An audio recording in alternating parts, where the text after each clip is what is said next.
Join us on the Path Radio Mix online. And to get there, type in thepathradio.com.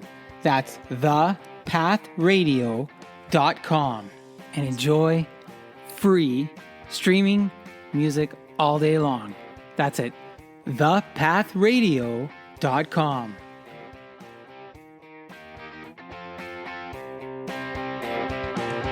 All right, now let's get to the main show, the Monthly Social Podcast, with me, your host, Guido Perino, as you go on with Guido.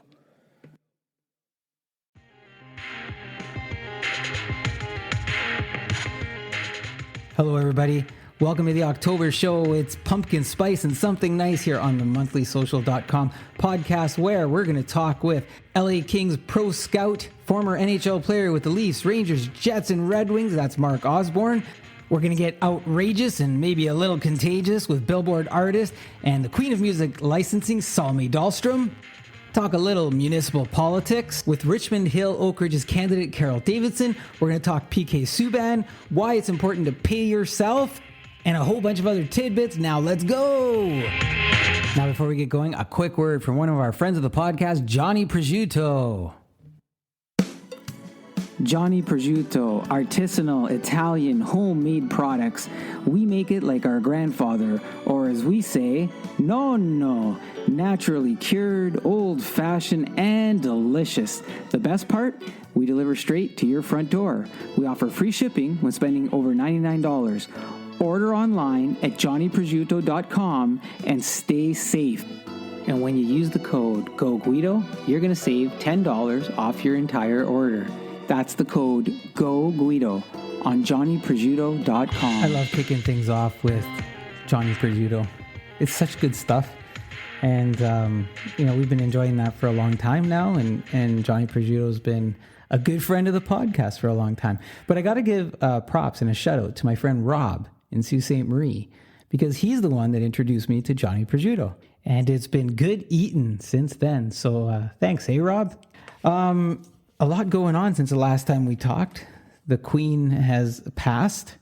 And, there was a couple of weeks worth of coverage on TV. We saw the return of Lisa Laflamme, of course, for a different network. But nevertheless, it was nice to hear her voice and see her back on TV, and to have been able to spend some time watching all the different ceremonies with respect to Queen Elizabeth II. I know there's a lot of different opinions out there about Canada's connection to the Queen and perhaps the heritage and the history.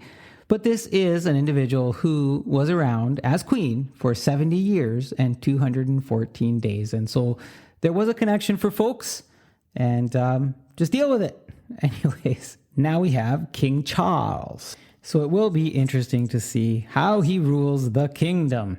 Wonder when he's going to come to Canada. Speaking of Canada, we also had Truth and Reconciliation Week from September 26th to September 30th. It is a 5-day national event in Canada where we continue the conversation on Every Child Matters. Now, if you didn't have an opportunity to participate in some of the events, I do have a past podcast where I do speak with a residential school survivor, Jackie Fletcher, in Sault Ste. Marie. So you're welcome to look in the back catalog and have a listen to that, and maybe participate in that way in terms of knowledge and education. Now, speaking of education, a couple of episodes ago, I talked about Rogers Communication and their big outage. That saga for some people never came to an end, but for me, it came to an end late in September when I finally canceled all my services with Rogers.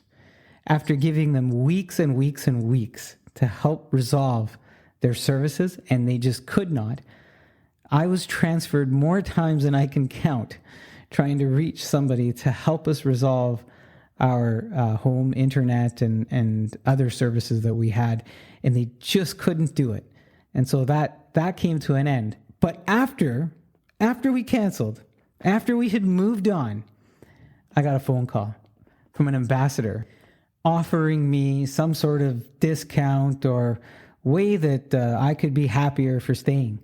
And my answer was quite simple. Even if you offered it to me for free right now, I would say no, because your service doesn't work. I couldn't get it to work. In 3 months, it didn't work. Anyways, enough about Roger. But on the heels of not working, I also want to tell you about another little story.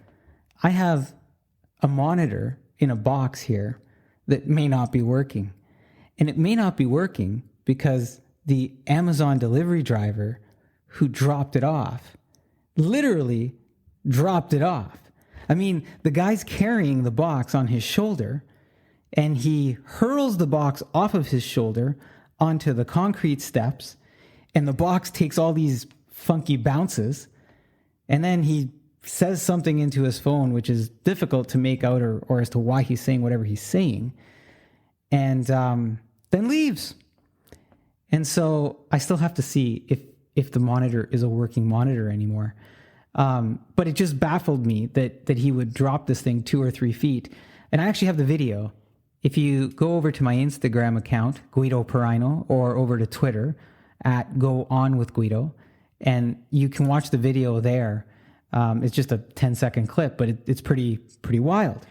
So I'll have the follow-up on that a little bit later, all these little intriguing things that seem to be happening. But let's get on to some big stuff. I got some big stuff on the show today. So let's kick things off. Here is Billboard artist and the queen of music licensing with some rockin' big sound. It's Salme Dahlstrom. I would like to welcome to the show multi-Billboard decorated, named music licensing queen by the Wall Street Journal. You've had breakfast with her, drank with her, gotten prettier with her, danced with her, and now I welcome her here on the Monthly Social. Hey, thanks for being here to talk with us, Salme. How you doing now that you're back in New York? How you doing, Guido? Hey, was that okay? I don't speak like that. Some people say I do, but by now I'm a diehard New Yorker, so. I tried to, I was like, how did the New Yorkers, there's this yoke thing going on, right? So I was like, I've been practicing here, and everybody at home's like, man, you sound bad. Don't do that. No, it's good. Just keep it going. You also can say coffee. Would you like coffee? Coffee, right? You like creamy or coffee? And we say worse things than that, but I'm sure. Now, I'm playing off of this "how you doing" thing, but didn't you do something with that? Like, didn't you have a Joey vibe from the Friends sitcom in one of your songs? Wasn't? Yes, you figured it out. Yes. So there's a song of mine called "Hello, California." That's the one. Yeah. Yes, that says "How you doing tonight" is one of the lines in the chorus, and it actually has a Joey background to it, because if you recall, when Friends ended, Joey's character got his own sitcom of Joey leaving New York, moving to Hollywood to pursue acting, right? Yeah. And my management at the time, they came to me and said, they're looking for a theme song. Do you want to write something? I said, of course I do. Joey's my favorite friend. And so I wrote "Hello, California" from Joey's point of view, right, of leaving New York and being like fish out of water in California. And then they picked another song for the TV show, but I really liked "Hello, California." So I rewrote it from my point of view as if I ever, moved to California, and I kept the "How you doing." I like it. And I like that song. I like "Hello, California." It's a cool tune. Check out "Hello, California," folks. Think of Friends, but think of Salme. Now, so you're in New York, but you're initially from Sweden. I am. So here's the thing. We could have been neighbors in New York. When my family came over from Italy, they had a choice. They could have gone to Chicago, they could have gone to New York, or they could have gone to Sault Ste. Marie. And they picked Sault Ste. Marie, which is a little town up in northern Ontario, across from Sault Ste. Marie, Michigan. Okay. And I love it. I love Sault Ste. Marie. I love you if you're listening. But we could have been neighbors in New York. But I'm jiving you a little bit there. You're like Sweden, but now you're in the U.S. You're like American badass, New Yorker. But do you have a Swedish accent? Well, some people say that I have an accent, a Swedish accent. Or depending on the level of alcohol they've had, it's like, are you Eastern European? Like, German? Are you from the Amazon? Because I'm really tall. So I don't know. Usually I get the New York thing though. Yeah. But I could do the Swedish accent if you really want. See, there. All right. Okay. See. All right. Yeah. Now you were recently in Sweden, right? I just got back. There. Yeah. You got a tattoo while you were away. I did. What's the deal? Well, there's something special about it. Well, yeah. So my baby brother passed away a couple of months ago. He was diagnosed with a terminal illness, and he passed away. And he and we both love Deadpool, the movies, right? And so I know that's the level we're at here. We're all kids. And so, the thing he and I used to say to each other is, if you've ever watched Deadpool 2, the whole, but I did take 8th grade Spanish. So, ¿Dónde está la biblioteca? Which literally translates to, I don't bargain, pumpkin. I have to believe that. But that's what my brother and I would say to each other. So I got a tattoo of ¿Dónde está la biblioteca?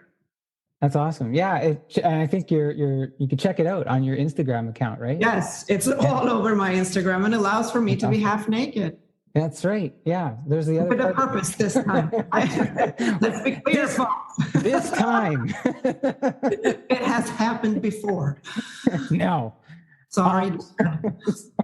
So look, I'm talking language here. We're talking tattoos, and I didn't ask you to come and talk about those things. Although I'm sure you could be a convincing teacher on either of the subjects. I'm pretty certain of it.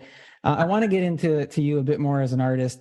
And I don't want to insult you. Like, it was hard because I was like, I don't want to ask you cookie cutter questions. Like, hey, so, when did you know you were going to be a musician? Although, stuff like that, as the audience listens, it kind of gives them that foundation of, all right, what are we getting into here? Where did it start? Who's it, what's their music about and all that sort of thing as we, peel back the layers, right? So I'm going to try and balance it out a little bit. Forgive me if I don't. I understand that you did start playing the piano at about 5.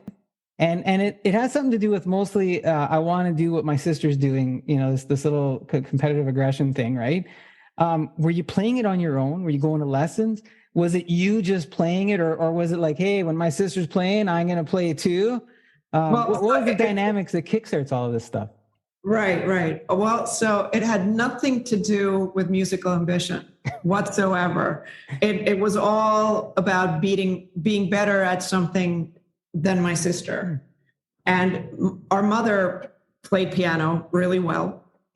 So she said to my sister, who's 2 years older, she's like, when you turn 7, I'm going to teach you piano. And so she turns 7 and my mom starts teaching her piano. And so I was like, no, I can do this too. And so I convinced my mother to let me, and that was really it. And then I enjoyed it, of course, and it kind of got the musical juices flowing, but it had nothing to do with music originally. Did your sister keep playing? Yes. Oh, okay. She's really good at it, actually. Yeah. So it wasn't I'm taking her piano or something. Like, it was. Oh no, it was that too. It was all about that, like hugging the piano and running to it before her and be like, I called it. Piano wars. So, family competition aside, you keep playing music. You move on to some other instruments. I think you pick up the guitar around the age of 10. Today you're like way multi-talented. But, what was the plan? Like, at some point, was there hey, I got a plan A and a plan B, and one has music in your life and the other one doesn't? No. Always music? I was all in on music. I didn't have a plan B, like, if this doesn't work out, I'm going to be a veterinarian. Because that would be a disaster, But no, I was all in. The music was everything. At some point there, when I picked up the guitar and I started writing my own songs, and you start in bands, and I played live, and you get that feeling and you get the energy from the people, and you kind of get into it and you learn it. I was like, this is what I want to do. So I didn't really think further, but I have to assume that if being an artist didn't pan out, I maybe would have written and produced for other people. Something that I do that a little bit now, but in tandem with my own thing. So still on the line of music. Now, was there ever in your journey, and we're going to talk about a bunch of different things in your journey, but was there ever an I want to quit music moment in your journey? If there was, why didn't you? And if there wasn't, what kept you going? Well, my dad locked me in the basement. No, I'm kidding. And there was no guitar there. No. In my early 20s, I felt like I hit a brick wall. And nothing was going on. I was like, everybody told me, don't quit your day job. This is never going to work for you. And I guess a little part of me started believing them. So I went to see a fortune teller. The only time in my life that I've done this, because I was like, I was lost. And I met this wonderful woman who gave me some guidance. I didn't want to give anything away, so I dressed down for the occasion. So she had no idea what I was working with or anything like that. I was, a little suspicious, I guess, But she said a lot of things, but the one thing that stuck with me was that she said, whatever you're doing is making your heart, is making your soul happy. So to live a full life, you got to keep doing whatever it is you're doing. And I took that as a sign that I should continue making music, and it worked out. So you stuck with plan A, and there was never a plan B, and you just kept going with plan A. Yeah, well, plan A worked. That's what I mean. Yeah. It worked to a certain level, I guess. There's still Madonna. Yeah, I'm going to ask you about Madonna, I think. Oh, so I'll tell her we talked about her next time I see her. That would be awesome. I'd love to do a show with Madonna. I'll let her know. Yeah, that would be great. Salme and Madonna here. Thanks. So look, you've come up with a unique sound when it comes to your music. Yes. And maybe that's we're going to talk about how it gets diverse. Maybe that's what makes it so diverse in how it's used. How did you come up with the idea of mixing two of your favorite sounds, which I think are big beat and 80s metal? Is that correct? That is correct. As crazy as it sounds, right? Well, so I had a bunch of major label deals, different bands, different configurations, solo stuff, and none of them unfortunately panned out. And then in the early 2000s, the whole major label system sort of fell apart, right? But if you've ever gone through the major label machine, let's call it, they like to put you in a box. And I don't mean that in a negative way. It's how their promotion works, right? They put you in a genre, say you're rock or you're pop or you're country, right? And you can't be a mix of the two because then their promotion doesn't work, right? They have different avenues of how they do things and channels. And so you need to be in one of those boxes. And to me, that was limiting me as to what I could do musically. And I understand them, the major labels, and I respect them in that they're putting up a lot of money. So they want to make sure it works. They have an idea of how it works, so on and so forth. Right. But when that system fell apart and I was sitting in my little apartment in Alphabet City in New York and being a little down, and I was like, what do I do now? Right. So I basically said, F it. There's no major deal to go after right now anyway. So I'm going to, for the first time in my life, I'm going to do whatever comes into my head, whatever I want to do. And I'm not going to worry about fitting into one of these boxes, right? So I'm going to let my brain run wild, which it does, because I hear these things in my head. I wake up in the morning, I go, oh, I wonder what would happen if you mixed T-Rex with Daft Punk. And then I think about that and sometimes they work out and sometimes they don't, right? But I have these thoughts. And when I made the Acid Cowgirl album, that was me just borrowing and stealing and making things up as I went along with whatever popped up in my head. You know, there's a song on the Acid Cowgirl called GLS. It has a country riff in it. It starts with a country riff, played poorly by me, so it's more like probably some kind of rock bluesy thing. But that was the idea, right? And I do love 80s metal, and I did love, and I love the big beat movement. I love big sounds. I love stuff that sounds good in a stadium, and both of those genres do that. I love the hookiness and the huge choruses and the big guitars of heavy metal, and then you got the drums, and everything kicks a lot more in big beat, right? And they have this thing that Fatboy Slim especially was good at, where he takes like 2 words or 2 phrases and he just plays around with them. I mix the two, and a lot of other things. So you mentioned a couple of folks in there. Are there, and I was going to say, do you have influences in either of those genres of music that you tend to reference or play off of? Absolutely. I mean, a lot of the 80s metal that I liked was the more melodic stuff, let's say. Motley Crue, Guns N' Roses in there, Kiss, right. Huge Kiss fan. And a big beat, you have the Chemical Brothers, you have Fatboy Slim, Wise Guys, a lot of great stuff. You mentioned your album, the Acid Cowgirl Audio Trade, which is cool name. That album has had every single song, and I alluded to this in the intro, it has had every single song licensed to some sort of corporate entity, with songs being featured in commercials worldwide. How does that happen? Yes. That's a good question. Well, you get really good agents who get what you're about and know what to do with you.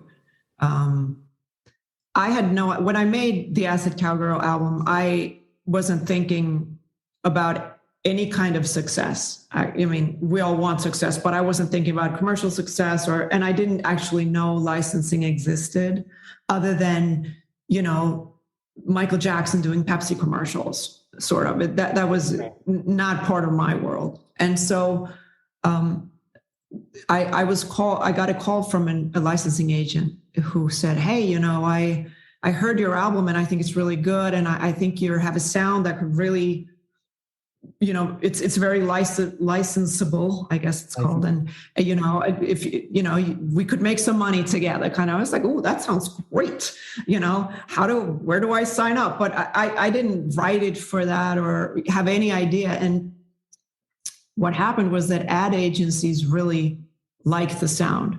I guess it was the right mix of, in your face, but poppy and spunky and whatever words they were using. Right? And good timing. And good timing, right. So I got a couple of commercials pretty quickly, and it kind of rolled on from there, and does to this day. It gave me a job, Do you have a favorite commercial of all the ones that, I don't know, am I allowed to ask you that? Because I don't want to. Yeah, sure. I don't want to make you have precedence over any of the commercials or any of the brands or anything. But well, yeah, no. But I really loved the CoverGirl commercial that they used "Come On Y'all" in, and not only because Drew Barrymore was in it, and I love Drew. Okay, we're gonna have to check out the CoverGirl commercial after. I'm gonna have to look at that and put it on the link in the podcast notes so folks can check it out. So you talked about your Acid Cowgirl Audio Trade album. You talked about your approach in making the music, and it wasn't the traditional artist gets label manages direction of music, puts out album, artist performs, et cetera, et cetera. It almost sounds like you were a bit of a rebel in the music industry. Is that fair to say, or are you seen as a rebel because you kind of went out and did your own thing? Well, thank you for saying that. I don't know if I'm a rebel or not. Like I said, I just did, whatever I wanted to do. I didn't really care about I made the album for me. And given, of course, that I love a good pop hook, and I loved if there's a song, there should be a hook with the guitar, and there should be, it should be catchy, right? I love a 3-minute pop song. So even though I did the album for me, being, a lover of pop melodies, it was gonna be commercial. So, just thinking along those lines, and by today's standards, there's a term called disruptor, right? And in the corporate world, being a disruptor is celebrated now, right? Because you think outside, you talk about a box, and you think the proverbial, you're thinking outside the box. But it does have limitations based on, what the top leaders feel and what their opinions are, and self-awareness, and, what fears they may have. Were you ever worried about your approach of getting shut out of the regular music circles because you were doing something so different, or took a different approach? Like I did run the whole, major label race for quite some time. And like I said, I respect the major labels and what they're doing. They're investing a lot of money in an artist, and they've done this before, and they have their ways of promoting it and making it work, right? So, if I'm going to take their money, I should be working with them, right? I want to make sure they make their money back, and and all of that. So but for the fact that the major label system fell apart, and there was nobody to please, really, but myself at that point, I was, free to do whatever I wanted. And so I did. And it worked. And you filled a gap at the time that needed filling, it sounds like, too. So yes. What marks greater success for you? Is it getting, when you look back, is it getting every song licensed on that, Acid Cowgirl Audio Trade album and other songs that you have gotten licensed, or is it having your songs reach Billboard status, or are the two things different for you? They're all one and the same, who says you can't have both? Whoever said, what do you mean less is more? More is more. We like more. So, bring it. I think anytime I see my song be successful in some way, or touch somebody, or is it a TV commercial? Is it, getting a Billboard hit? When you reach Billboard, were you kind of like, whoa, Billboard, I'm on Billboard? Was there that moment? Yeah. Yes. Yeah. I try to enjoy the moment.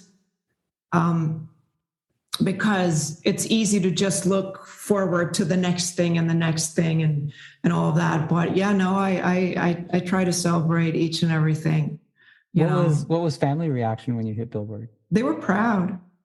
My dad plays my music, and he's 87. Oh, wow. Hey, cool. So now you have your own studio. Yes. You have your own production company called Container Music, and folks can check that out. It's containermusic.com, and it starts with a K. So Container starts with a K. I know it's different for me, like in terms of writing and hosting and producing, my own shows. But look, the music industry is a different creature. It's a little different. It's a little bit more. I think it's a little bit more complex. There's so many different stages that you will go through as an artist. I'm just thinking, is it hard to stay motivated when you have your own studio and no one's pushing you based on, delivery deadlines or operating costs? And did you ever find that? Or, hey man, I love music so much, you're go, go, go, go, go? Well, yes and no. There's definitely that aspect when you're your own boss, right? Do I get up in the morning and shower and go to work, or nobody's gonna miss me if I don't? But ambition is a beast, I always say, and it gets you up in the morning, and I love what I do, so it's not that hard for me to go to work, actually. And I still have people I answer to, if I work on a commercial or something like that. There's tons of people that I answer to. And the times that I answer to myself, I can be a pretty mean boss. So Are you more relaxed though in that you have your own studio? Is it more of a relaxed feeling, or does the music take over and you go into, operating mode or something? I mean, I guess I am a little more relaxed because I have more time, and that's not always good. I mean, sometimes when you only have an hour to fix something, you fix it. But if you have indefinite time, you might take forever. But I'm also impatient, so I try to get stuff done. Is it hard to balance the impatience with perfectionism? Yes. Who wins? Well, I get a lot of stuff done, so but I bitch about it. I don't know. My therapist has a lot to work with. I'm starting to hint at the whole idea or question around creative process, and I don't know if it's a fair question, but to say, well, what is your creative process, and how is it different today than when you first started? Because you might start in a different place, or you are in a different place than when you first started. I'm not sure that I have a good answer for you, other than when I started out, you just want to write a good song at that point, and you're figuring out who you are and how you write and how you get what's in your head, down on hard drive. What you're about, what's your character, what are you selling, kind of, right? And when you make your first album, it's sort of, probably 15 years in the making from whatever you wrote when you started writing and all that. So it's a little all over the place, and you try to bring it together. But what I learned later on is to try to have a theme of an album, even if it's a loose one, right? So when I start a new album now, it starts maybe, months or a year before, where I'm kind of playing around with themes, and I start writing down maybe possible titles or words or, little phrases here and there, or musical snippets where I go, okay, this, back to the T-Rex meets Daft Punk. It didn't work, by the way, people. I'll get back to you on that. But, so I start kind of having a little bit of a theme, and I start collecting little bits and pieces. And then I go into the studio and try to put something cohesive together where all the songs on the album work together.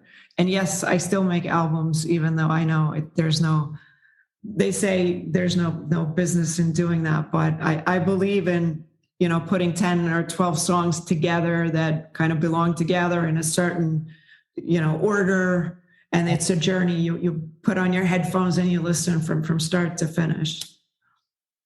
I love, like, I'm a traditionalist, maybe. I don't know. That's what we are. I love that.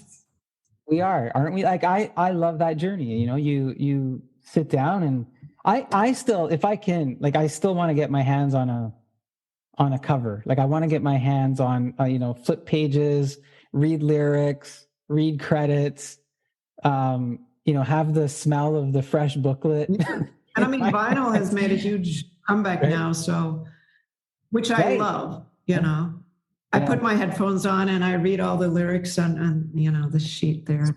So we're talking traditions, but you've got this cool little device on your website. It's a wristband or something, or some USB thing. What is that? Well, that's a USB that holds every song that I've released.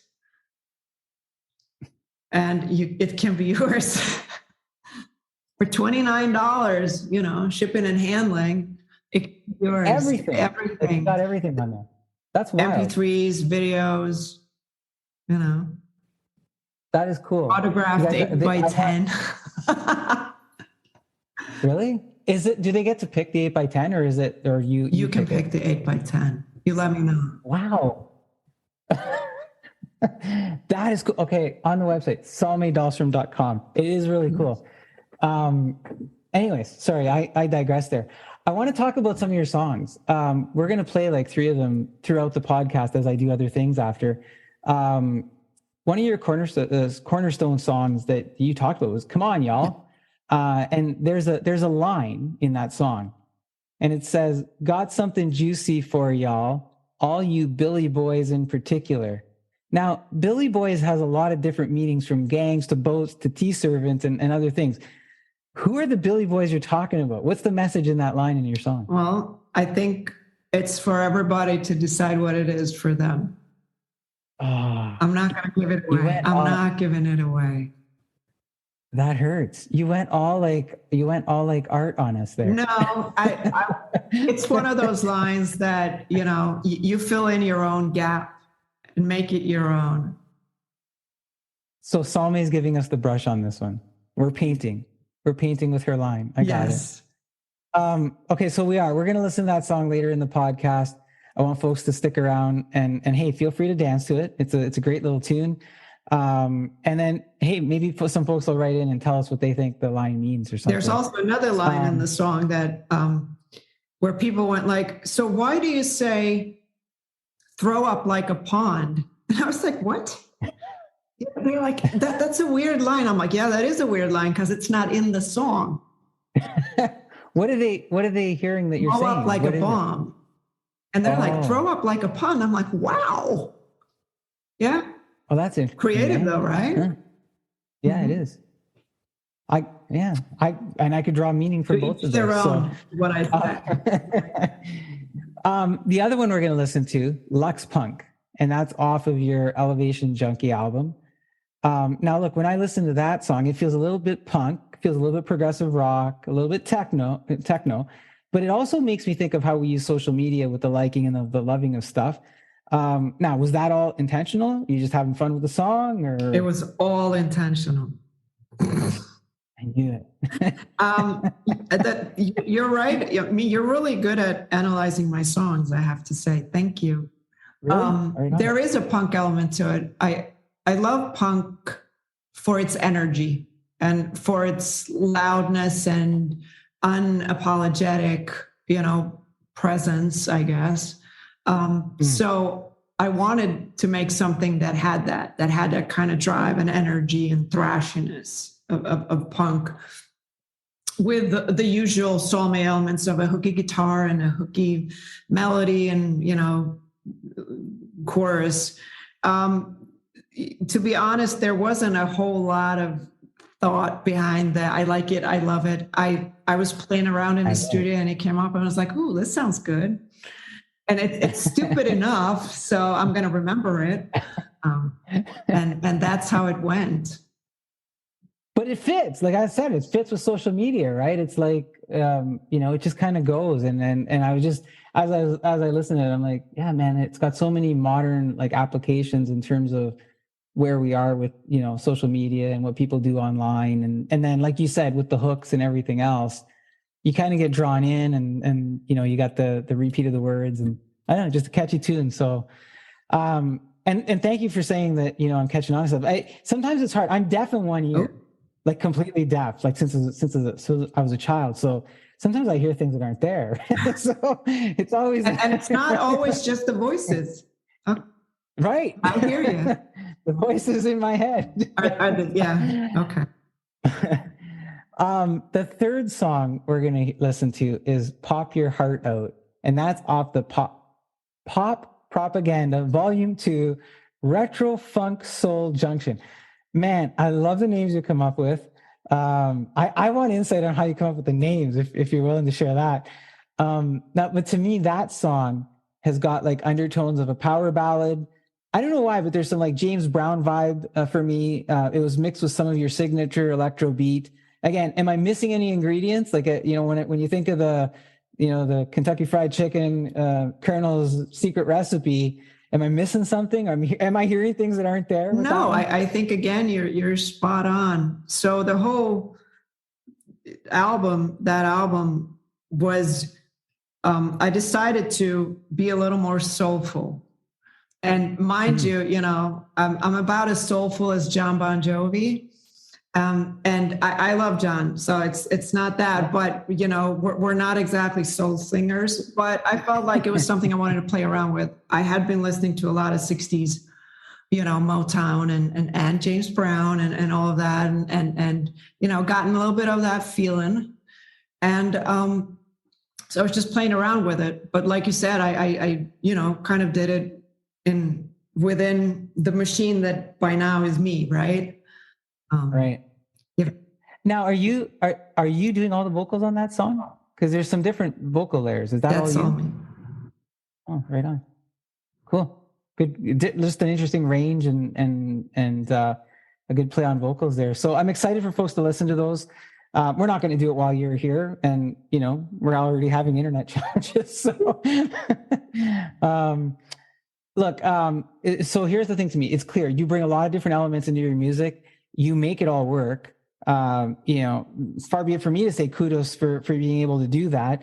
I do think it takes a unique, view of life, of confidence and perspective, for you to have to do that and to continue doing that. We've talked about some influences and we've dropped some names along the way. I did read somewhere that if some of your collaborations, you talk about Cher or you talk about Bret Michaels from Poison. And I thought that's kind of interesting. Like you juxtapose those two things, but maybe not, because that's what you do, right? What hair bands did you listen to frequently? Does it go beyond Bret? Yes. It does. I love Poison though. I went to the stadium tour here, and I mean that was just me being back in heaven. Motley Crue, huge Kiss fan, Bon Jovi, Guns N' Roses. Yeah, a lot of that. See, when you say Guns N' Roses, and I'm thinking, it's not a popular album that they did, the Spaghetti Incident, right. But I was like, man, I would love to hear you play or do something with some of the stuff they did on Spaghetti Incident, because it does have some of that punk vibe, right? And I was like, I wonder, some punk bands there. Yeah, Johnny Thunder.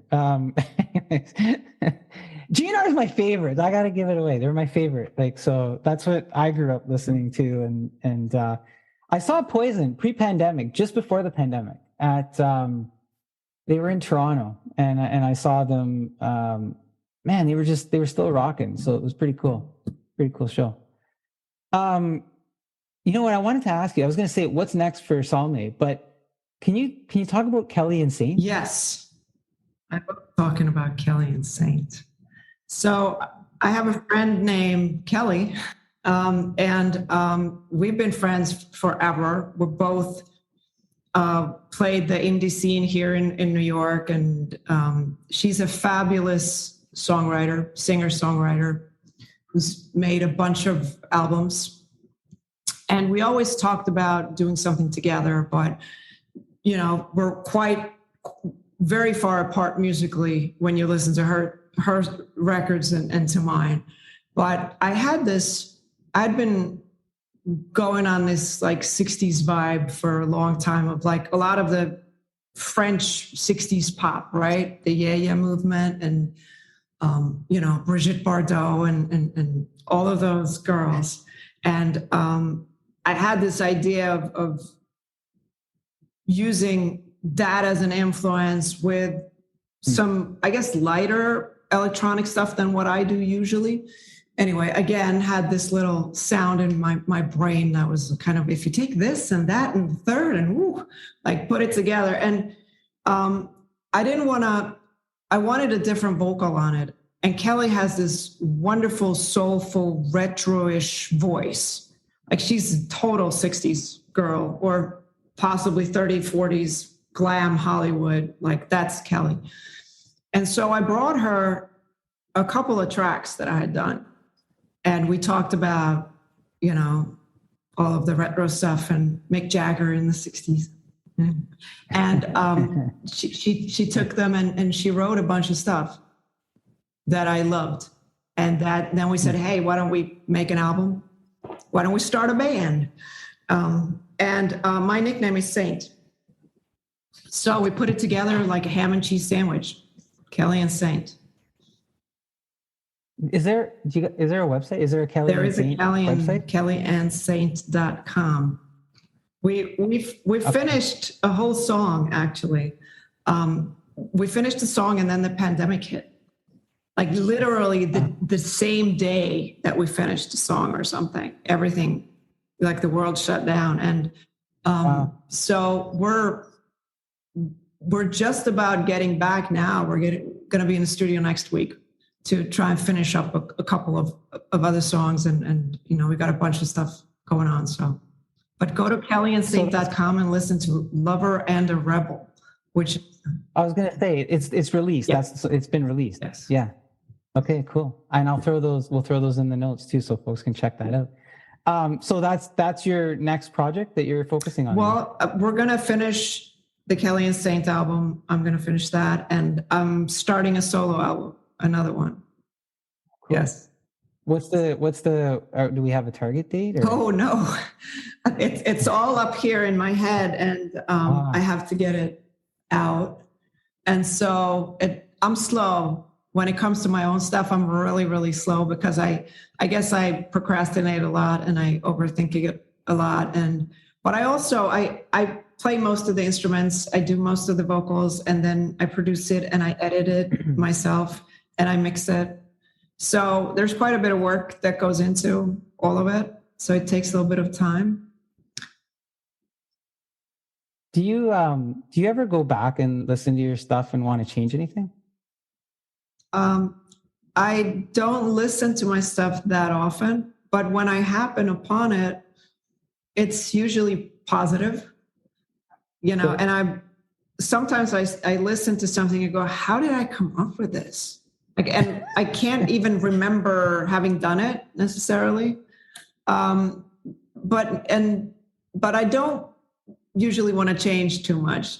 I'm most of the time able to listen to it as a music fan as opposed to an artist or a producer or something like that. Plus I can't really change it. So look, Salme, I appreciate that you've come on the show. I can't tell you how much, enough of how I love how you're out there, you're engaging fans.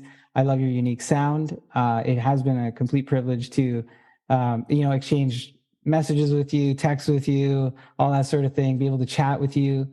But before I let you go, is there anything that you want to leave us with today? Advice, words of wisdom, perhaps, maybe? Good luck. Don't up. You have to beat that.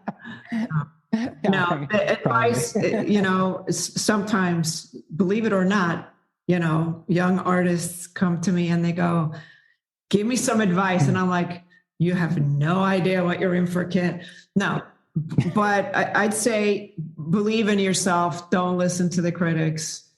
Only take one rejection a day and, just keep going. I had a couple of musicians in Sweden, pretty, famous. They had famous rockers, whatnot, that kind of took me under their wing. And whenever I ran into them, and I was just a teenager playing in a mediocre band at the time, but they would always ask me, like, how's the music going? And then I would say something, well, I don't know, or complain. And they're like, don't listen to anybody. Just keep doing what you're doing.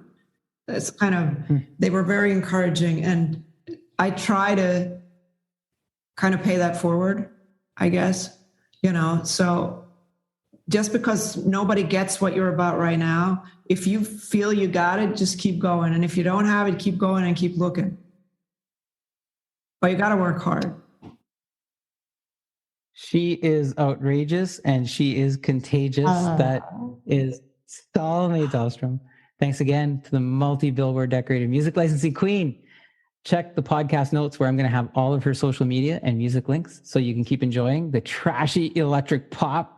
But stay tuned to the podcast because we're going to play some of the tunes that we talked about, with one coming up right now. Thanks, Salme. Take care. Thank you for having me.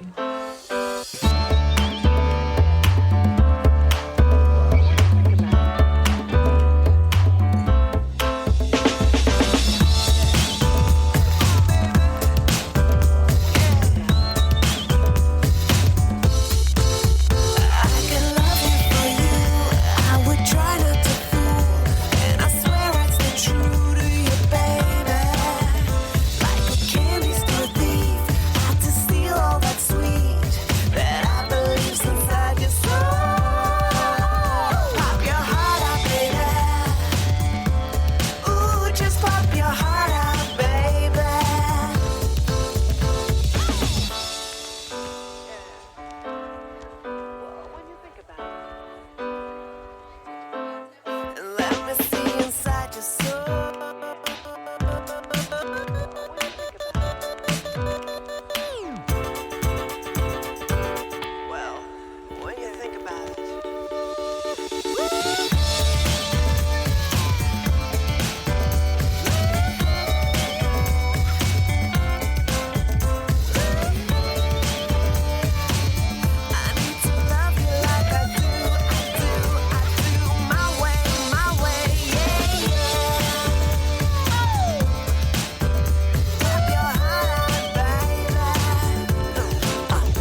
baby. That is Salme Dahlstrom, and we're going to hear from her again later on in the show, so stick around for that. Now, let's get to the next guest. It is October, which means it's hockey season, and I know sometimes when you listen to the podcast, we talk a lot of hockey, so you think, hey, when is hockey season over? And the answer is never. But it is a special time with preseason kicking off in October. I welcome to the show Mark Osborne. I would like to welcome to the show former 16-year NHL player with the Detroit Red Wings, New York Rangers, Toronto Maple Leafs, and Winnipeg Jets. Now pro hockey scout with the Los Angeles Kings, Mark Ozzy Osborne. Hey, thanks for being here, Mark. Welcome to Pyro Social. Hey, Pyro. Yeah, great to be on with you, buddy? I mean, everybody's got a nickname, right? So I don't know. It kind of is a tagline that goes with the last name, right? I mean, it's just that's the first thing I thought for you. I don't even know if you have a nickname, but yeah, Ozzy Osborne. That was it. But it was all from being a kid. It had nothing to do with that's what you got when you were in the NHL. But when you started playing in the NHL, you met guys and yeah, you either gave them a nickname they already had or you changed something. But hey, it's all part of the culture, right? Well, it's funny because as you and I were exchanging those messages back and forth, my oldest daughter, I was telling her about nicknames, and she says, I told her about Pyro, right? Oh, yeah. So she's changed now in her phone. She's changed my name to the nickname you gave me. Oh, yeah. So if I call her, oh, wow. And she calls me that now, like, hey, Pyro. Yeah. Oh. I'm like, great. That's funny. Oh, boy. Hey, so we got a lot to get to. There's a lot of questions I want to ask you. I have a couple of, I have some fan questions. Fans, like I said, hey, Mark Osborne is going to come on the show. Can we ask some questions? So I've got some of those. But earlier this year, I was catching up with Ryan Walter, who's been a guest on the show. And I said, he's been here a couple of times. And I said, Ryan, I'd like to do something for October. Hockey season is starting. And so you're the first name that came to his mind. So he's like, hey, I got someone for you. Bring a really interesting perspective to the game. And he mentions your name. So are you surprised that Wally, that's Ryan's name? Yep, that's Wally. Are you surprised he'd think of you first? Well, you know what? He must have got a text right about the same time. It was coincidental, had nothing to do with anything. But no, Wally's been a good friend. Yeah, who knows? I think we may have shared a bunch of common things together. I mean, I did some stuff in media with Leaf TV and the Score Network, and I know Ryan did that with Sportsnet. I mean, obviously we're, have a connection with Hockey Ministries. We played the game.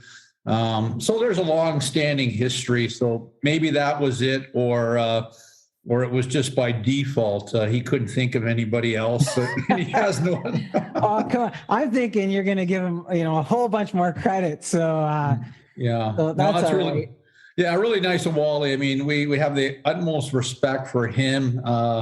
Such a great player, such a character guy, young captain with the Capitals. Right, we played against one another. Cup winner with Montreal, which we hated.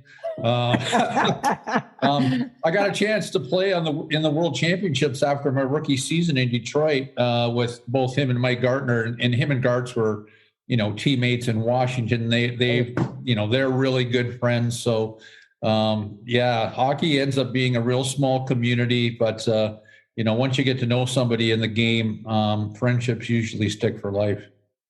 What was it like playing against them?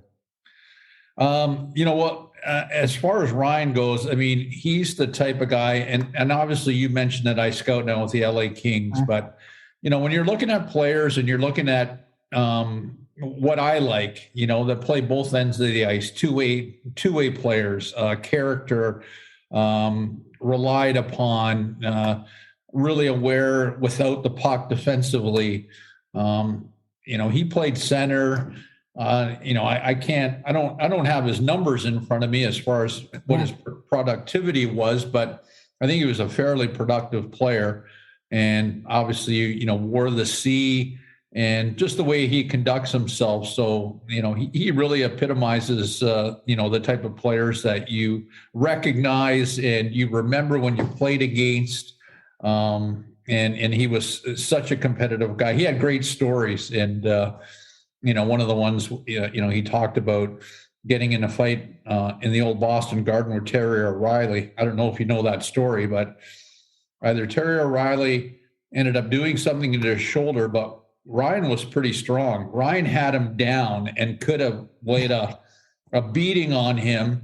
And Terry had told him, listen, Ryan, I just did something to my shoulder. Ryan did not do anything to him after that while he had him on the ice. And I think that was just a world of respect that Terry O'Reilly gave to Ryan Walter, knowing that you had a guy down. But hey, when you're in the game and those things happen, you're trying to pummel the guy regardless. This is the Big Bad Bruins, remember? So yeah, right. That's a testimony to Ryan and his character. It just embodies who he is.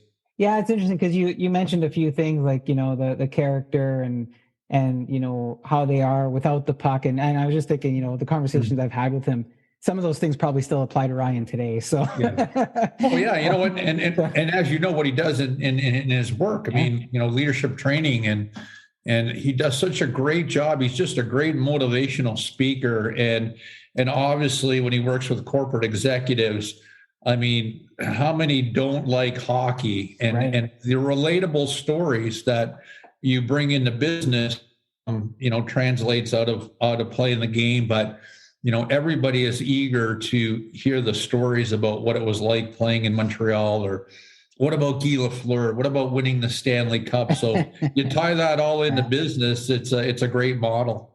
Hey, so we said his nickname was Wally, and we started out with you being, you got your Aussie. Yeah. Who called you that first? Do you remember? Yeah, no, like I said, that was just from childhood. It just carried on to childhood. You went on to junior, last names. I mean, my buddy across the street, his last name was Copeland. He was Cope. You go in and you start playing like Steve Ludzik. I played junior. Steve Larmer. I mean, it was Ludsey. It was Larms. Patty Graham had a little stint in the NHL. He had a funny nickname called Gramps. So that was a little bit different. And then when you think of guys like, say, Dougie Gilmour, for instance, I mean, where does Killer come from? Right. Yeah. I mean, so there was some unique nicknames, but, predominantly it had something to do with the guy's last name. You just shortened it. And you could never call a guy by his first name. I just love it. I think it's a fun part of the whole NHL game culture and just the hockey culture. So yeah, for sure. Listen, so I mentioned earlier the teams that you played for in your NHL career. You were drafted into an original 6 team, the Detroit Red Wings. You went on to play for 3 of them in total. There's something special about the original 6 teams when it comes to culture. And it just seems that like every other team in the NHL strives to borrow or be like those original 6 or tailgate on some of that culture. First of all, in the moment that, you did that, did you ever say to yourself, I'm on an original 6 team? Well, you know what? What's really funny about going back to where I started in Detroit and, was getting ready to get drafted, I didn't go to the NHL draft. I think it was one of the first times the drafts was televised, and it was at the Montreal Forum, and the drafted players and parents went. Like before that, they never did it like that. So I never ended up going. I got a phone call from the Red Wings. Jimmy Skinner was the GM at the time. But the irony of Detroit getting drafted by Detroit, because you heard about teams that you might get drafted to, and Detroit was terrible in the late 70s. And I remember as a kid with my mom and dad driving through Detroit. I mean, it had a bad reputation, burnt cars on the side of the road. They weren't a very good team. And in fact, a truthful thing that I'll say to you, I go, if there's one team that I don't want to get drafted to, it's the Red Wings. Like, imagine that. Like, it was like so silly at the time. Then you realize that, man, what a spoiled kid or whatever. Like you're drafted. Who cares where you get drafted to, right? Yeah. And it was a great thing for me to get drafted by Detroit, to meet Ted Lindsay, and Alex Delvecchio and all these Red Wing greats, right? That were iconic Stanley Cup winners. And then you realize that, and then, as you mentioned, playing for two other original six teams with the Rangers and the Maple Leafs. I mean, the tradition, the history, I mean, watching those players as a kid growing up, they were all unique. They were all different. And yet you do appreciate the longevity of a franchise and its history and its great players. And you talk about original six teams, right? And so, yeah, we were kids in the 60s growing up watching original six. Like, that's how dated I am now, right? But when I became a New York Ranger, they had not won the Cup since 1940. And it was big rivalry with the Islanders. Okay. And you'd go into Long Island and they would be winning they won 4 Stanley Cups in a row when I was a member of the Rangers. And all you would hear from them is 1940, right? Because the Rangers had not won since 1940. So talking about a drought, and I was there in the 80s. So, you're looking at 43 to 45 years without a cup winning team. And then, you see what's happening with Detroit, right? After I left, things started to turn around. The Yzerman era with Fedorov and Lidstrom winning, their Stanley Cups. I mean, the Rangers with Mark Messier in 94 finally were able to break the curse, so to speak. And as a Maple Leaf fan, right, you're still waiting. You're still waiting for since 67. I mean, we're at 55 years if my math serves me right. Yeah, and I've got people on both sides of that equation. Some are happy, some are upset about it. So it's quite interesting. Now, you said something interesting, and was there something familiar but different about being on the original six teams? Like, was it like, okay, I'm on the Rangers or I'm on the Red Wings or I'm on the Leafs? It's original six. It's different, but there's something really familiar about it because they're original six. Well, yeah, it's familiar because I grew up in Toronto, right? So my first memory of the Maple Leafs, it's my first NHL game is going to Maple Leaf Gardens. It's playing in Maple Leaf Gardens.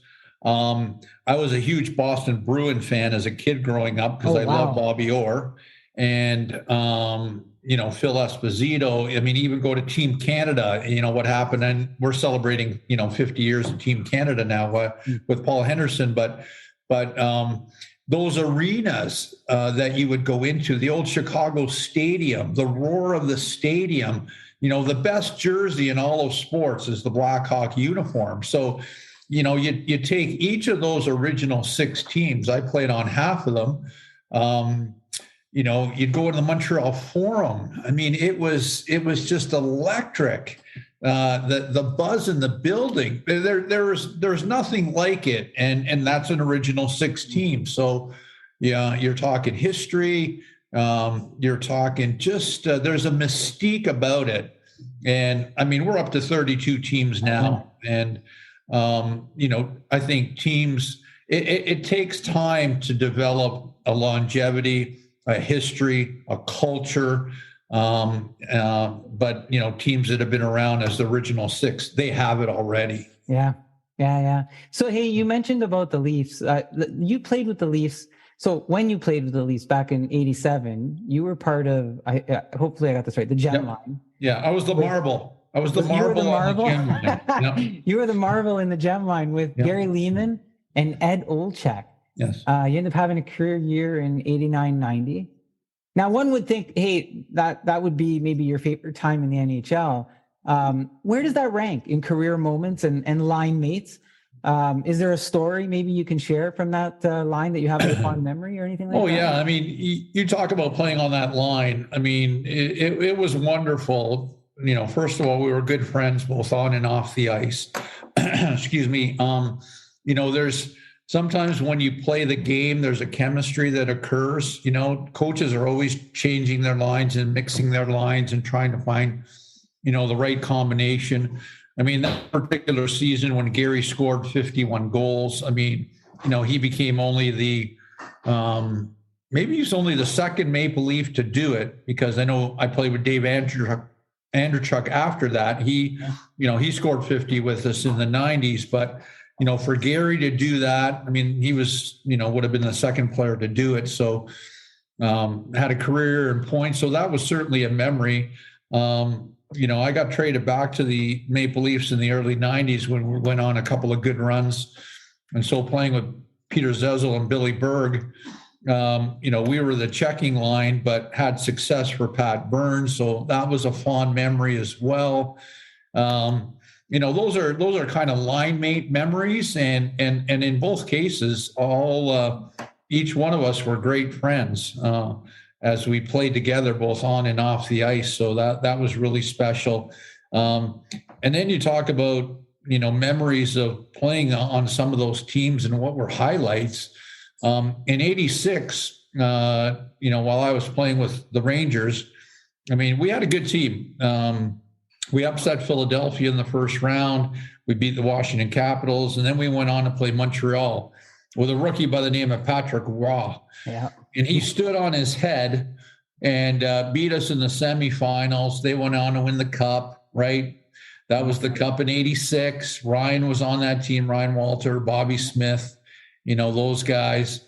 So that was really a cool moment, Original Six. The Madison Square Garden was just electric with the thought of even coming close to a Stanley Cup because it had been so long. And then you go up into the early 90s with Pat Burns behind the bench and the same thing. We had a couple of runs. And when you get out of the first round in Toronto, which it's been a long time, right? So I've been watching it since I've been retired. It hasn't happened since 2004, but you understand the significance of hockey in this city that I still live in. They're rabid fans, and if things could ever get to that point of getting past the first round and having success and ultimately winning a Stanley Cup, I think it would be an absolute gong show. I'm worried. I'm worried if that ever happens. Yeah. Right. Yeah, I live north of the city. I live north of the city, so I'm worried if that ever happens. What's going to happen? So, Mark, you mentioned Pat Burns. Mm-hmm. Was Pat Burns as tough? Like, he looked tough, right? Was he a tough coach to play for? Like, was he as tough to play for as he looked behind the bench? All right. Before Mark talks about what it was like to play for the late, great Pat Burns, let's hear from one of our friends of the podcast, Chasers Fresh Juice. Hi, I'm Richard Chase, introducing Chasers Fresh Juice, a local business in Toronto. We've been in business for over 20 years, initially supporting our local Toronto area and now servicing all of Canada. Chasers provides fresh organic juices, ingredients including citrus zest, dehydrated garnishes, and fresh citrus peels to enhance any cocktail or recipe you can think of. We have successfully supplied restaurants, distilleries, craft breweries, and bakeries across the country. Reach out to orders@chasersjuice.com for any questions you may have. We are a customized fresh juice company, and I'm sure we can help you. Thank you. Chasers Juice is one of the best juices I've ever tasted. If you get a chance to reach out to Richard, or there's several restaurants in the Greater Toronto area that serve his product as well. So check that out. Now let's get back to our guest, Mark Osborne, who I just asked a question about, the late Pat Burns. Yeah. Mark, you mentioned Pat Burns. Mm-hmm. Was Pat Burns as tough? Like, he looked tough, right? Was he a tough coach to play for? Like, was he as tough to play for as he looked behind the bench? Yeah, you know what? That was Burnsy's persona. Like, he was a blue collar guy, noted for being a police officer before he got into coaching, right? He was a cop.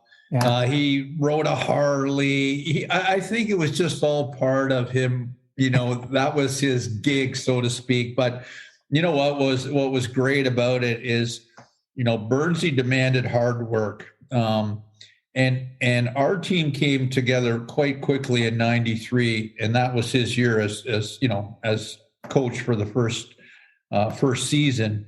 And ultimately and very quickly, roles became defined.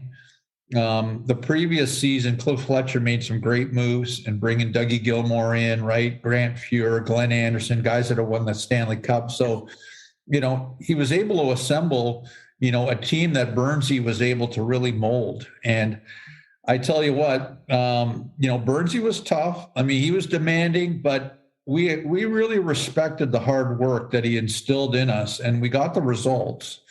I mean, we obviously didn't win the Stanley Cup, but there became some respect that returned to being a Maple Leaf. It obviously was lost in some ways in the 80s, right? And in the Ballard generation. Things quickly changed. I think much like you're seeing where the Maple Leafs are at today. I mean, with Austin Matthews and Mitch Marner, I mean, they're a very good team. So if you're a Leaf fan, you were excited in the 90s. If you're a Leaf fan, you're quite excited right now as well. Yeah, that 90s team, I remember that was a good team. And yeah, they would be excited. And, Pat Burns, he was fun to watch. And it's good to hear. It's good to hear that. Oh, yeah, yeah. And some of the best memories was going into Montreal because, remember, he coached the Habs as well. And did those games mean something extra to him? Oh, yeah, it meant something extra to him. We knew it. Knew it. I mean, the rivalry, the original 6 rivalry between Montreal and Toronto, it was just iconic. I mean, you just love being a Leaf going into Montreal. And you could just, again, feel it even more so because of that rivalry. And of course, Montreal always boasting about the better team, how many more Stanley Cups they have and all that kind of stuff. But it's still, it makes for great sport. There's no doubt about it. Hey, so look, we're talking fans. Every fan wants to hear that their city, their team is your favorite place to be. And, when we ask that question, it's hard because you don't want to minimize any of the experiences you've had, Mark. But there has to be a moment that you can say, yeah, I felt my best as a player. I felt my best as a person. My family life was where it needed to be. Everything was just clicking, and it was here, and this is why.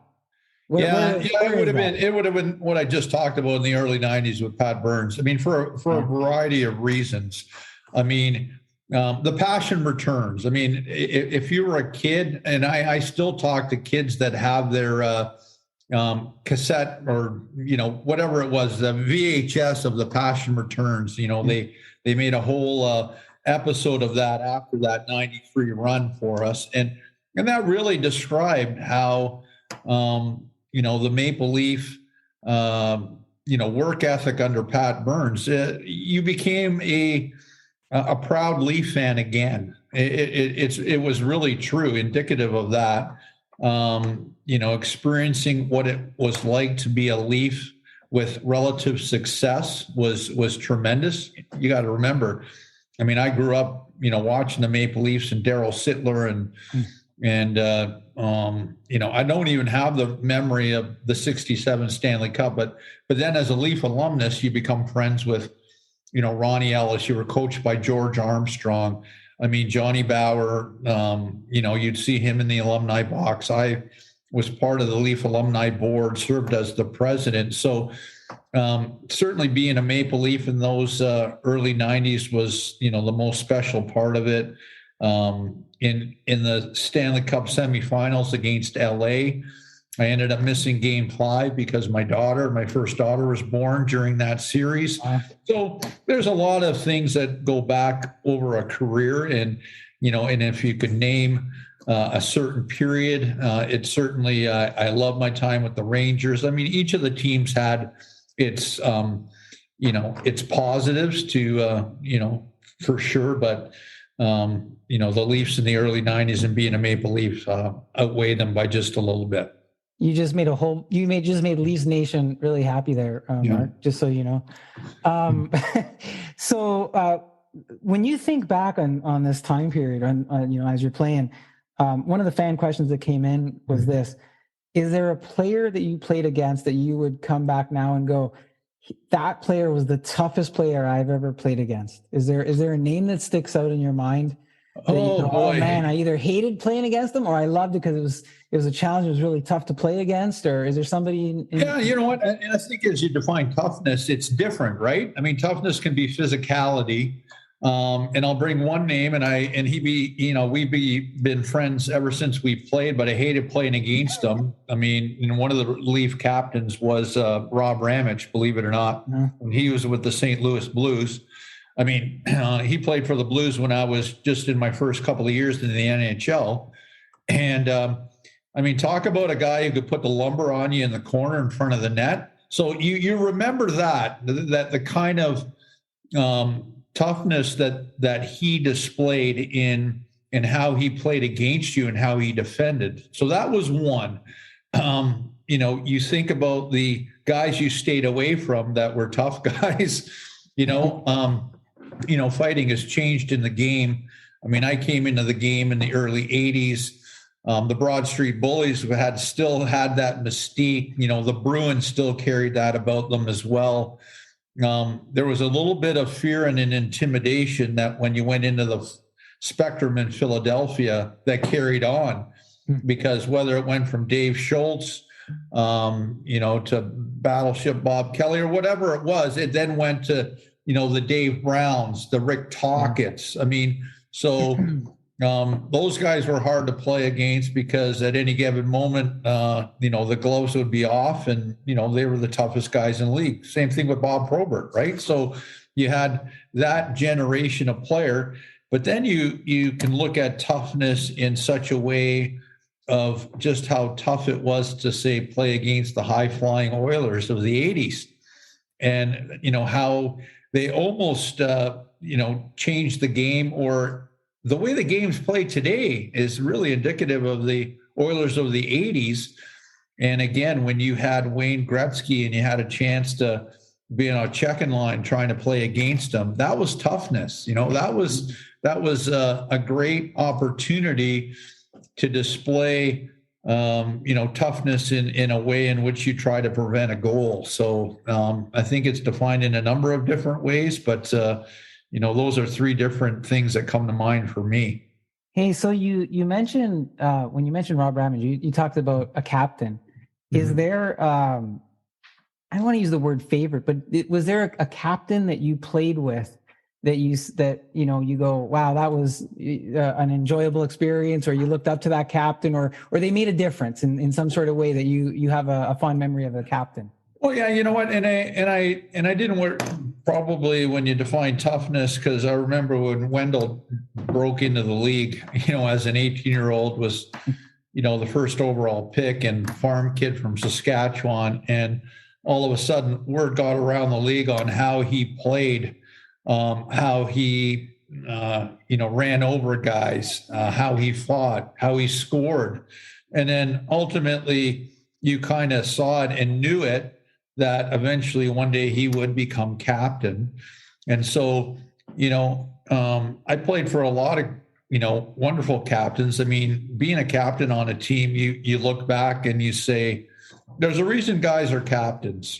There's something that they bring. Some are quiet leaders. Other guys are very verbal. I played with Mark Messier in New York. I mean, Mess was a captain who led by example. There was a mystique about Mess. I mean, 6 Stanley Cups, but he was almost like a parent in some respects, even though he was a peer.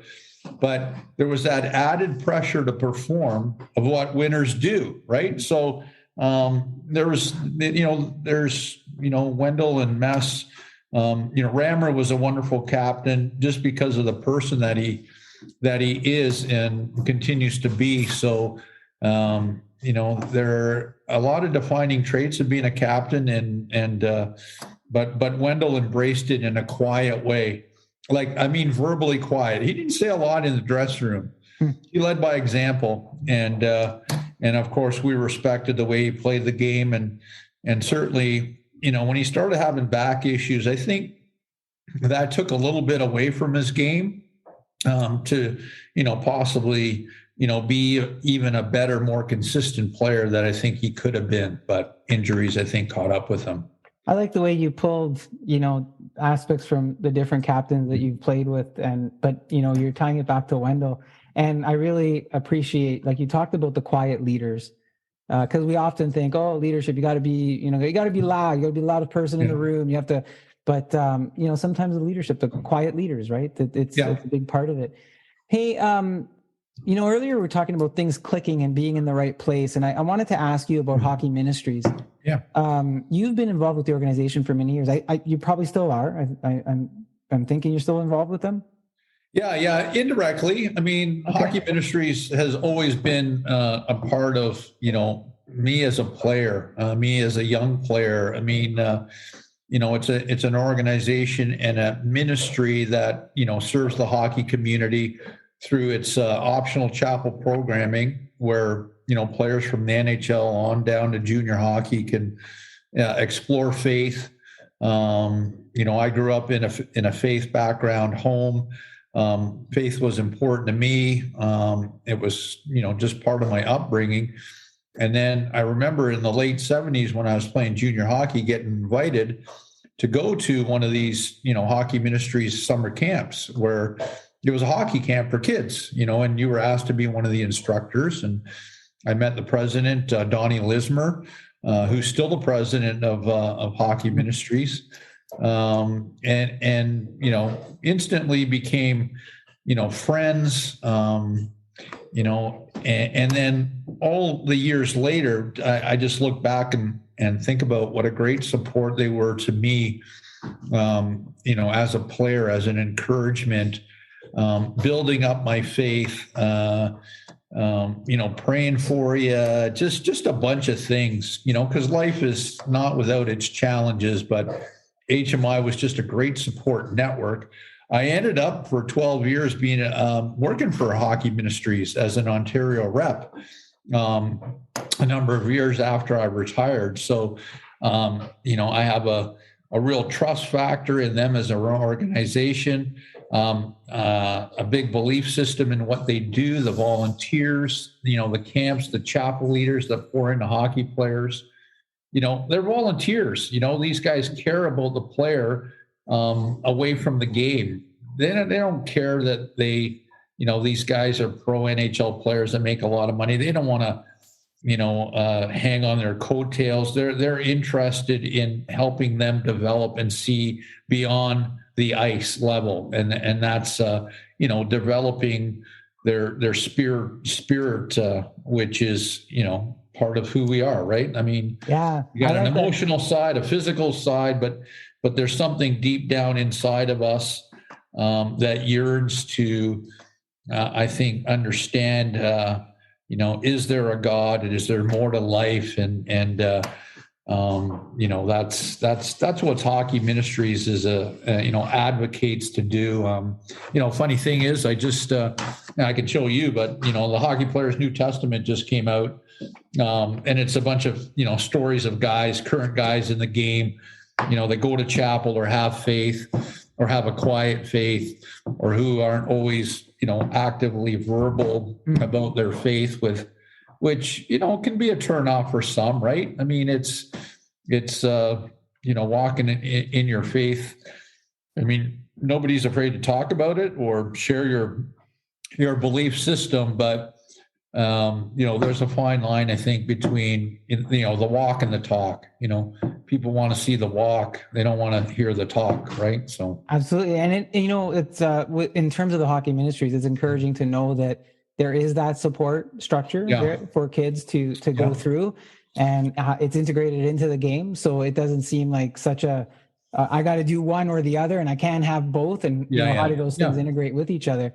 And you talked about faith, and I want to. Sorry, go ahead. Did you? No, and what really resonated with me is I go back to the early parts of when I was a junior player or early in the NHL.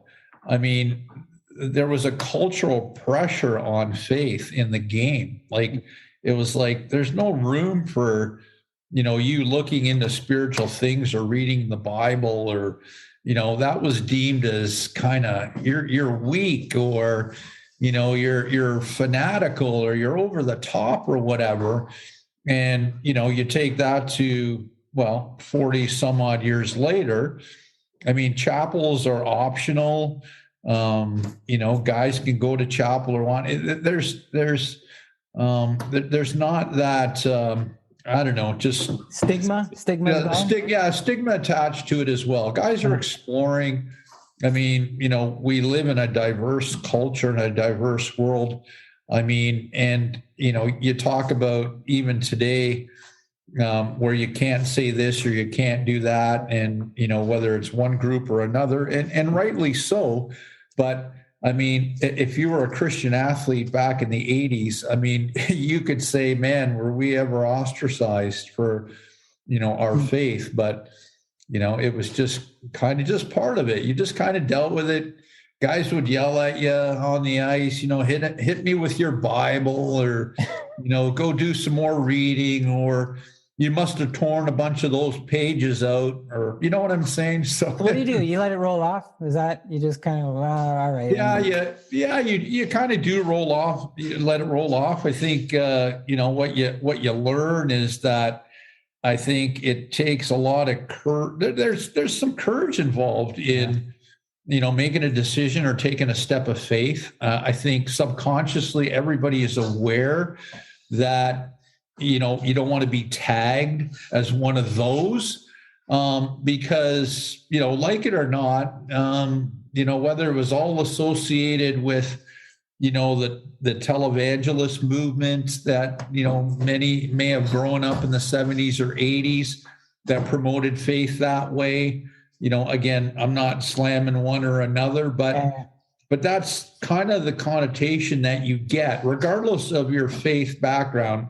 I mean, we're talking Christian faith background, right? Like, whether you're a Protestant or a Catholic, or you're a non-denominational or whatever, like, the beauty of Hockey Ministries, it's non-denominational. So it doesn't matter. Like, it really doesn't matter. Like, certainly respect your background or your preference. If you choose to go to a church or explore your faith, or you were brought up a certain way, but at the end of the day, like, I'm going to tell you, I don't think it's going to matter whether you were a Protestant or a Catholic, or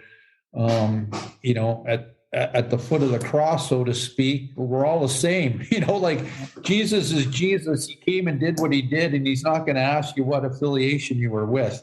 He's going to say to you, like, did you follow me, and did you believe in me? And that's the simplicity of having a faith with him. Mark, do you think it's different today for players in the NHL when it comes to faith? Oh yeah, I know so for sure. I mean, you think about the chapel program that was, really, I think got its a real good footing at the junior level, and all the junior levels in Canada, whether it was the Dub or the OHL. I mean, I think in the CHL and even in the Quebec League, there's, I'd be surprised if there's almost every team, I would say, has a chapel program. So kids have already been exposed to what a chapel is, or what it's not. So then you got guys that are looking for it when they turn pro. Is there one in the American League level? Yes, there is. Here it is if you're interested. And then, the same thing in the NHL. Now, there's not a program on every NHL team. I know that for a fact. Whether it's, because it's player driven, but you like to go through the coach and the GM to make them aware that this is what's offered for their players. I mean, Mr. Bettman has, been an encouragement and has allowed, chapel programming to go on. So there's been support. Yeah. And again, you try to, again, demystify what it is or it isn't, and that it's volunteer. It's, you should never be pressured to do anything, right? Anything in life. Yeah. And it's there to develop and to support. And that's why I've always been supportive of HM. That's the way, being a player, you understood the culture, but that's the way you try to carry it. When I would, be involved with the Leafs or the Marlies and be part of their chapel programming now as a guy who did chapels for them. So there you go. It's good. And so I wanted to talk a little bit about this because, we always talk about how the game has grown on the ice, or the evolution of the game on the ice. It's faster, it's tougher, and all. But then there's all these other elements like this, where the game has also grown, or we continue to grow it in terms of inclusion and for sure. Culture and things of the sort. Now, when it comes to faith, the Toronto Maple Leaf fans seem to have it in abundance every single year, right? It also seems that not an NHL playoff can go by where the Leafs are playing that someone doesn't talk about 1993 Gilmour Gretzky. If I could switch gears into that for a moment. Do you get asked about that a lot? You get, we talk about it all the time because it would have been a Montreal-Toronto final. I was going to say, so. That would have been a historical moment for everybody, for all of Canada, for the game, and then things started to change, and I don't think that can happen now with the way things are aligned, right? No, they can't. You'll never get a Montreal-Toronto final. But I was on the ice with Dougie killing that penalty. I remember it distinctly, and so we were shorthanded. Face-off was in our end, and Dougie got clipped by Gretz's stick, and the referees huddled around. We bug Kerry Frasier about it non-stop till today. Well, he did say it's a mistake, right? He did say it was a mistake at one point. Well, if he said it, then they got the call wrong. And at that time, the way the rules were, Gretz was supposed to be out of the game, right? We would have then, the game went into overtime anyways, but, ironically, who scores in overtime? Gretz did. Gretz scores in overtime. And then, we got game 7. So we still had game 7 at home. So, but then, Wayne will tell you out of all the great games that he played, that was his best game, most memorable game. He had 3 goals and 2 assists, and they win 5-4, right? And we lose, and they go on to the Cup final. So, that was definitely. It's still talked about. It is after all these years, right? Yeah, after all these years, it's amazing, and probably it's talked about all of these years later, and we'll go into next spring. It'll be 30 years, right? That happened, and yet still. Like I was at a golf tournament the other day, and you run into people and they still talk about 93, right? Why? Why do you think that is? Why is it, Mark? Why does such a moment where the Leafs don't win the Cup, or it's not like a winning moment, but it's just it's built into the fabric of the team now? Yeah. You know what? I think because of how everything came together, and it was just it was almost storybook-like, the way the team was assembled. And we've mentioned those guys already. Pat Burns behind the bench, this tough cop. Dougie Gilmour. Those 2 years arguably was the best player in the league. He won the Selke Trophy. He broke Darryl Sittler's scoring record.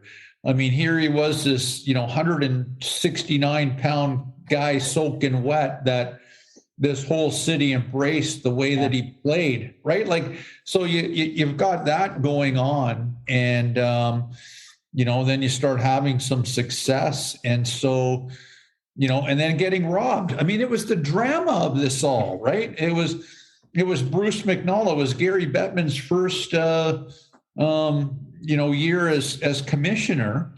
And by the way, was on the ice, and you're looking, and Gary, he sits with the owners or whatever like that.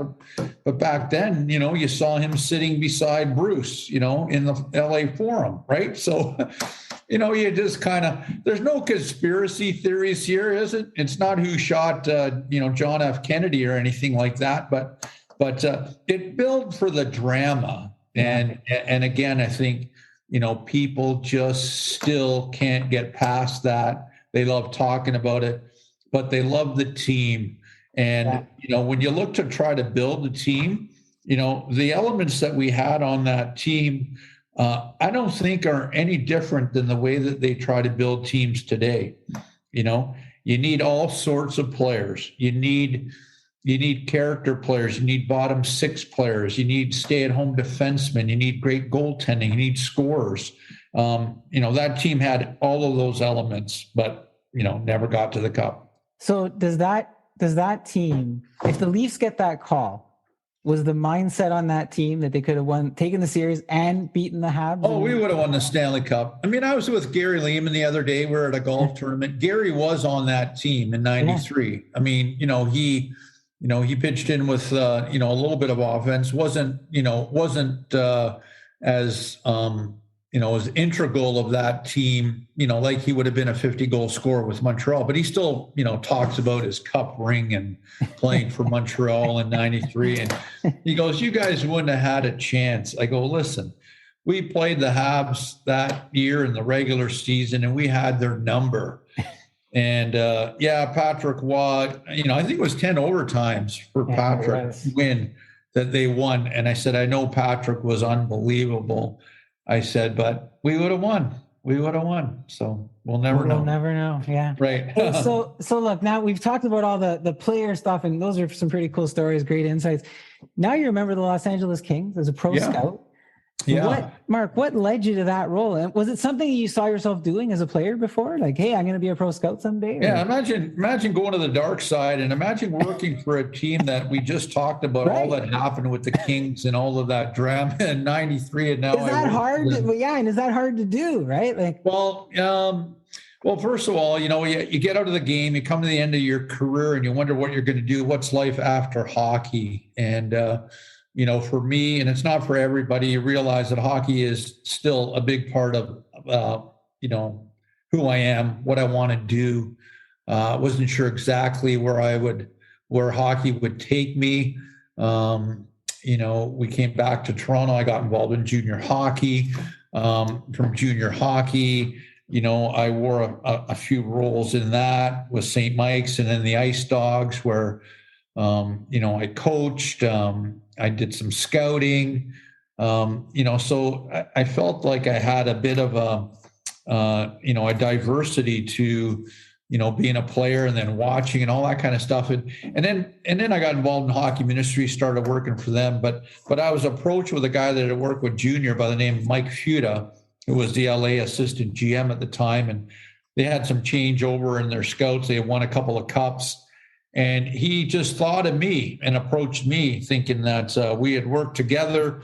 We're looking for a couple of pro scouts. I thought of you. I think you'd fit in well.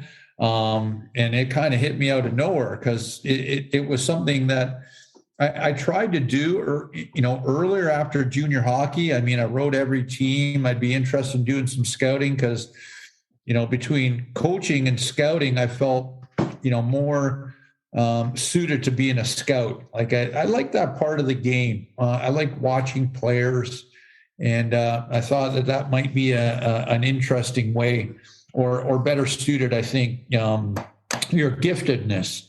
And so when I got approached by that, it kind of took me, by surprise. They had just won 2 Stanley Cups, and then I went to LA, and they offered me a contract, and I still wasn't sure what I was really getting into, if it would be for me.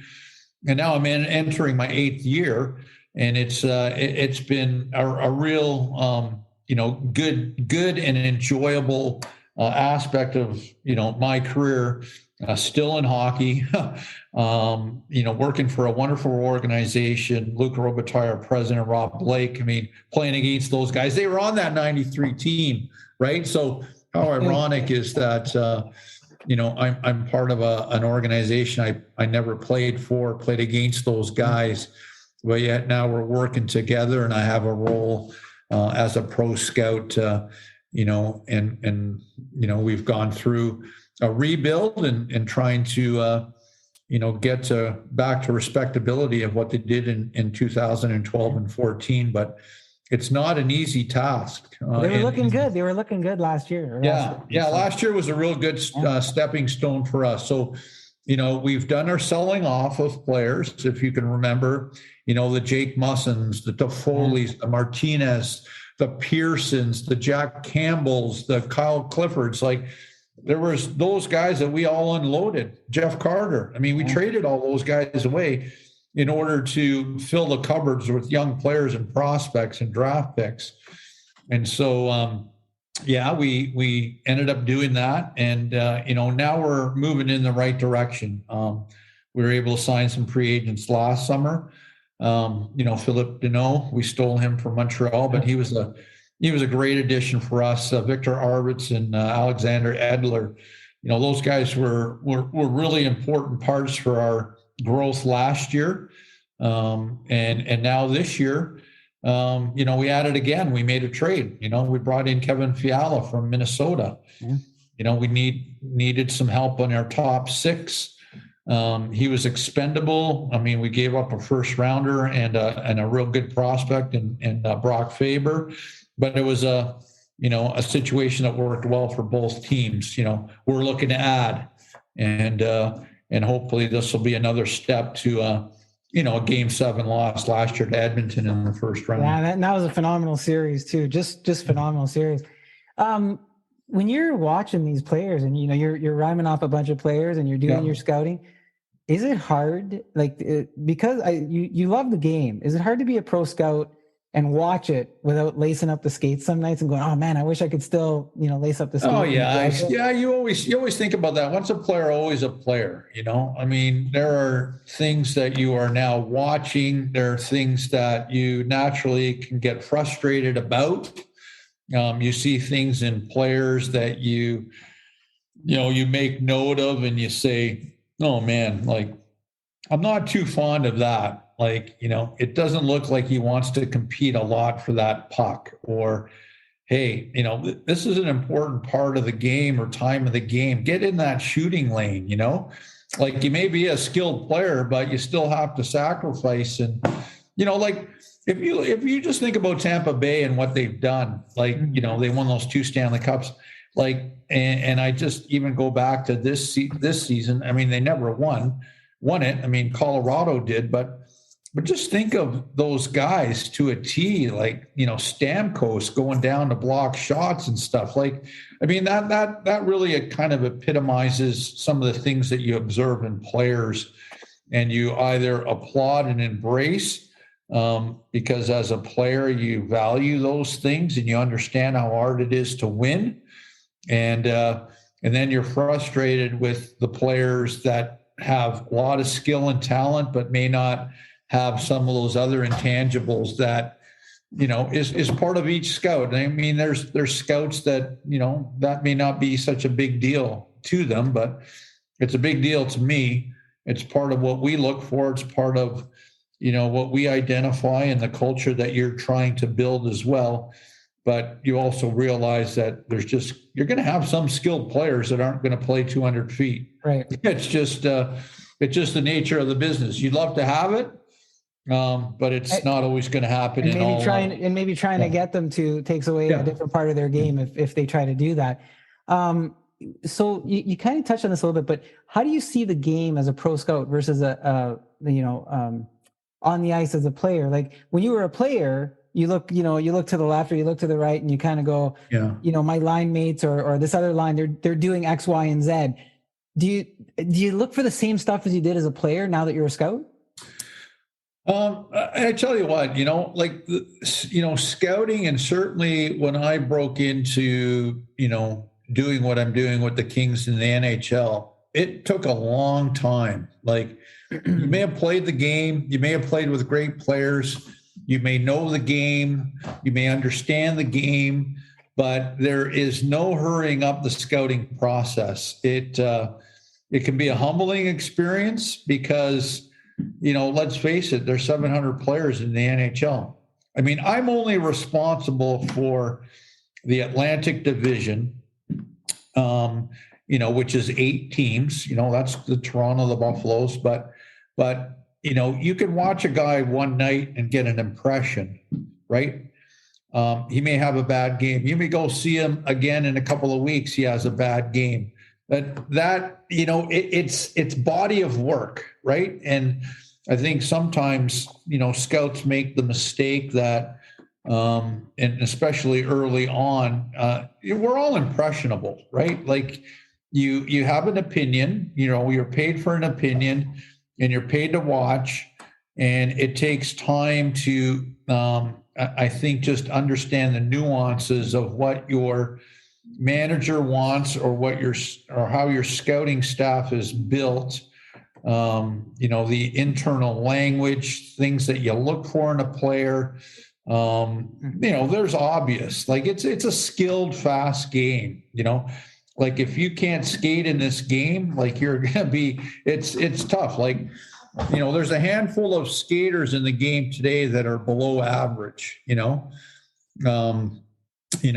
it was when Roman Polak played or Labushkin, who now with the Sabres, like, his feet are okay, but you know what I'm saying? Like skating is such a huge part of the game now. So I know that's a bit of a long-winded question, but the game has changed. The way you look at players, even though you play the game, you look at them differently. You're looking at them up top. TV and video can only do so much for you, but there's nothing like being at a live game because you get to see the whole body of work, and it's much easier to watch. So it's not something that you have that's quick. It's over a period of time. You're pulling all these different elements into it that, as a player, you're on the ice, you're looking at it a little differently. Are you ever worried about any of the reports you bring back in terms of scouting? Have you ever gone, do I want to say this? Do I not want to say it? Does that go through your mind as a scout? You know what? For sure, you want to be as consistent as you can. You take pride in your work, and certainly, at least for myself, I find that, it's attention to detail. There's a lot of thought behind it. I feel almost like a player. I take my job like I did when I played. You don't want to cut corners. You don't want to mail it in. That's just not fair to your employee and, what you're being paid to do. So there's a lot of details to it. And, you wouldn't believe, to the average person, you think a scout just goes to the game, he watches players and has an opinion. That's about it. We have a lot of work to do. The reports are lengthy. You rate players by position. You take into consideration where they're at in their career, whether they've plateaued, whether their game is on the downturn or on the upside. Like there's a lot of things that are involved. So, hey, I feel like this is my 8th year, going to my 8th year, and still feel that there's an element to learn. You're always learning. And I think it's important you said that, because I think when we're at home watching, right? We make these armchair sort of, prognostications about a player or assessments, but there's all these other facets that you're talking about there, Mark. Yeah. And then bring in the whole analytical part of it. I mean, teams have just, analytic department is huge, they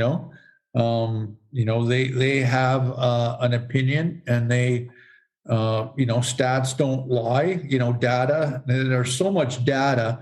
And so sometimes I know for me anyways, I can only speak for myself. Like, I think information it's for the general managers, for those in higher management that need to make decisions on players. So they take what we have watched, what we have rated, how we've put our work together, what we think. And then you got the analytic department. They get involved, so they may, say, well, this guy's, numbers or analytics are not good in this situation, that situation. So it's quite complex. And some teams, like every team, has an analytic department. I can't tell you how much analytics play in, say Seattle, or how much it plays. You hear about how much it plays and influences how teams are built in certain organizations. So it's here to stay, but it's a matter of opinion on how much value you put in all of that stuff, because it's an entire body of work. Was it hard being a scout during the pandemic? Was it different? Yeah, for sure it was different. Just all of a sudden stopping and then, going strictly to just TV views. So that's not great. It's harder to pick up guys on the TV, to when they come on the ice and stuff. I mean, it's much easier from up top. It got lengthy and tiring to be watching a screen, so there's a bunch of that stuff. We're obviously back to traveling. There's a lot that goes into not only watching the game, but, we make our own schedules. We have to figure out our travel. We have to find hotels, car rentals. We have to manage our schedules. There's a lot behind the scenes that, of what it means to be a scout and a function and organize yourself. And it's a long year. I was going to say it's not like, we think scouts, we think trade deadlines, but it is, there's a whole, lengthy process to this, in terms of the schedule and everything that you just talked about. Mark, we're bringing things to a close here in a couple of minutes. I want to ask this. You've been around a lot of great hockey players. You've mentioned a lot of great coaches and managers.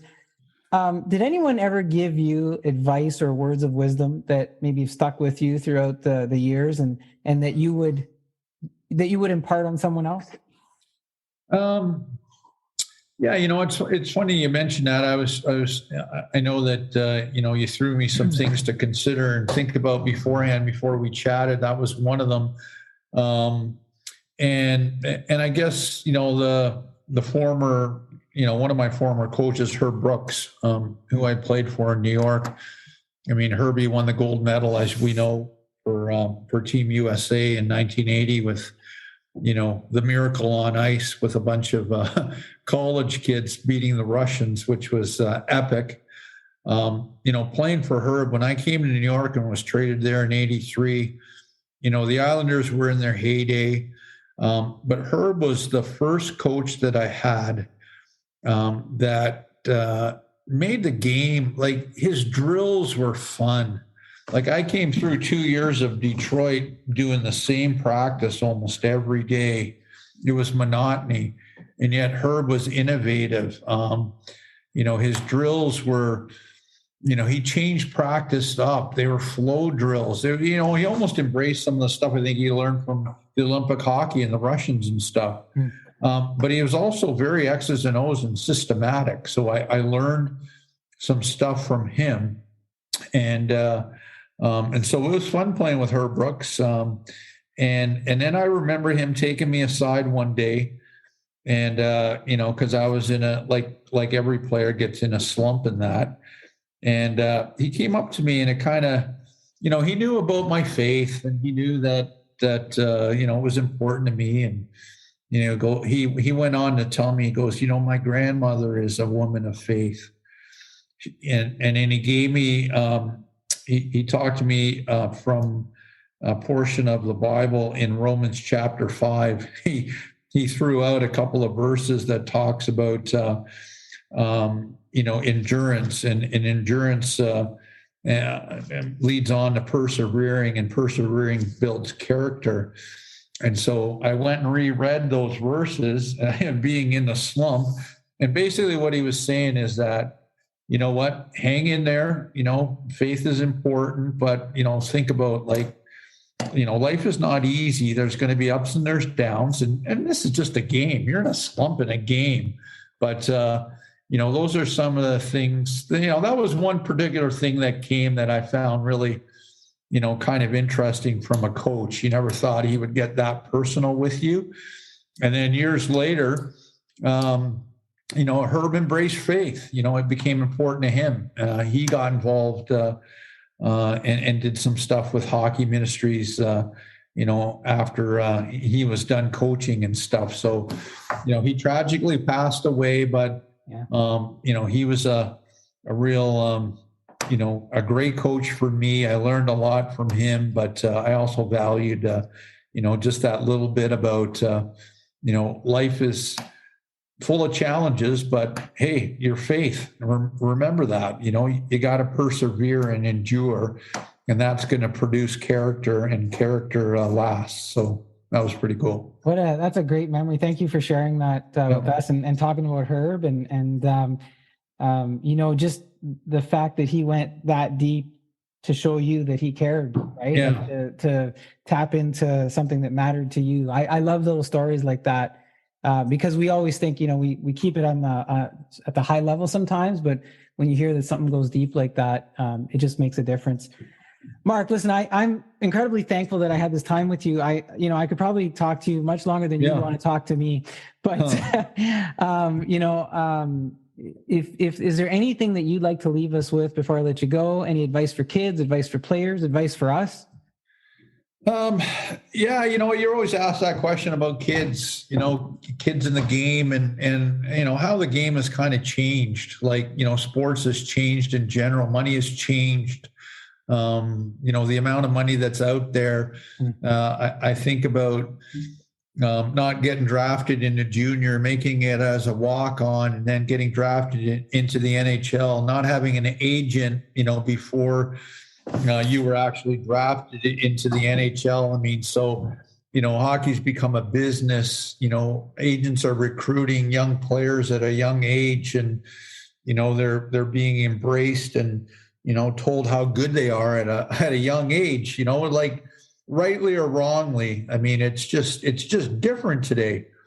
But, the biggest element that that you want to embrace in these kids is that it's got to come from within, like it can't be something that, the money is a motivating factor or, your parents want from you is just enjoy the game, enjoy the journey.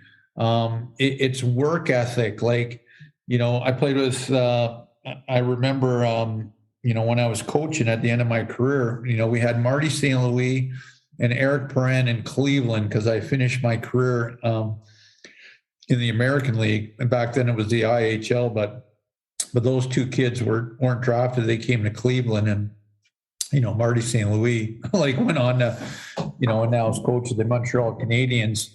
And, he epitomized, somebody that never gave up, right? Wasn't drafted and all that stuff. So there's that element that you try to and just because you're not drafted and you could still work hard and it doesn't work out for you.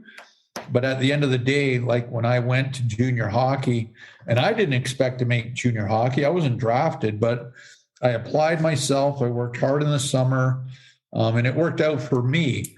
So at the end of the day, apply yourself, don't cut corners. It involves sacrifice, right? To do something, to be someone, involves hard work. And so, that's the part of it. And, today's generation is a little bit different, right? I mean, we do it to our kids, it's different. But what remains the same, and I think constant, is, again, character, work hard, belief in yourself, push yourself. And then at the end of the day, you can look at the mirror, regardless of what happens. You've done your best, and you could never be ashamed of that. What a great clip. Great advice. Mark, thank you again for being here. That is Mark Osborne, former NHL player, now pro scout with the Los Angeles Kings. Thank you for joining us. We wish you the best in the upcoming season. Enjoy the journey. Thanks, Ozzy. Yeah. Okay. Nice to be with you. And I'm glad that your daughter has taken on a new nickname for you. I've had a positive impact in your life. and hers, apparently. So. Yeah. Right on. Thank you. Okay. Great to talk with you. Boy, I had a lot of fun talking to Mark Ozzy Osborne there. I hope you enjoyed the segment, folks. Let's take a music break. Let's go listen to some music from our multi-billboard artist, guest. This is Salme Dahlstrom with Lux Punk. I like it, I love it, I like it, I love it, I like it, I love it. Give me more. I like it, I love it, I like it, I love it, I like it, I love it. Give me more. I like it, I love it, I like it. like it, I love it, I like it, I love it.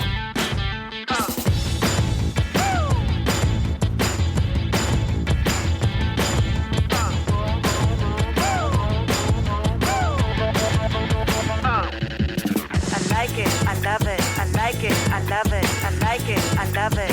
Give me more. I like it, I love it, I like it, I love it, I like it, I love it. Give me more. I like it, I love it, I like it, I love it, I like it, I love it. Give me more. I like it, I love it, I like it, I love it, I like it, I love it.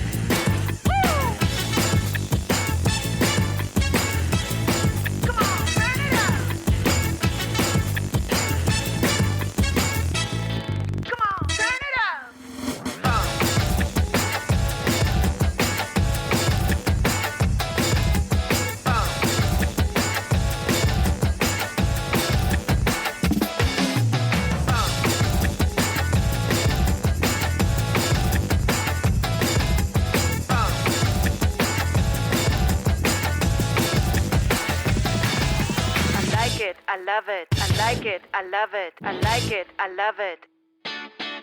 I like it, I love it, I like it, I love it. I like it, I love it, I like it, I love it, I like it, I love it. Give me more. I like it, I love it, I like it, I love it, I like it, I love it, I love it.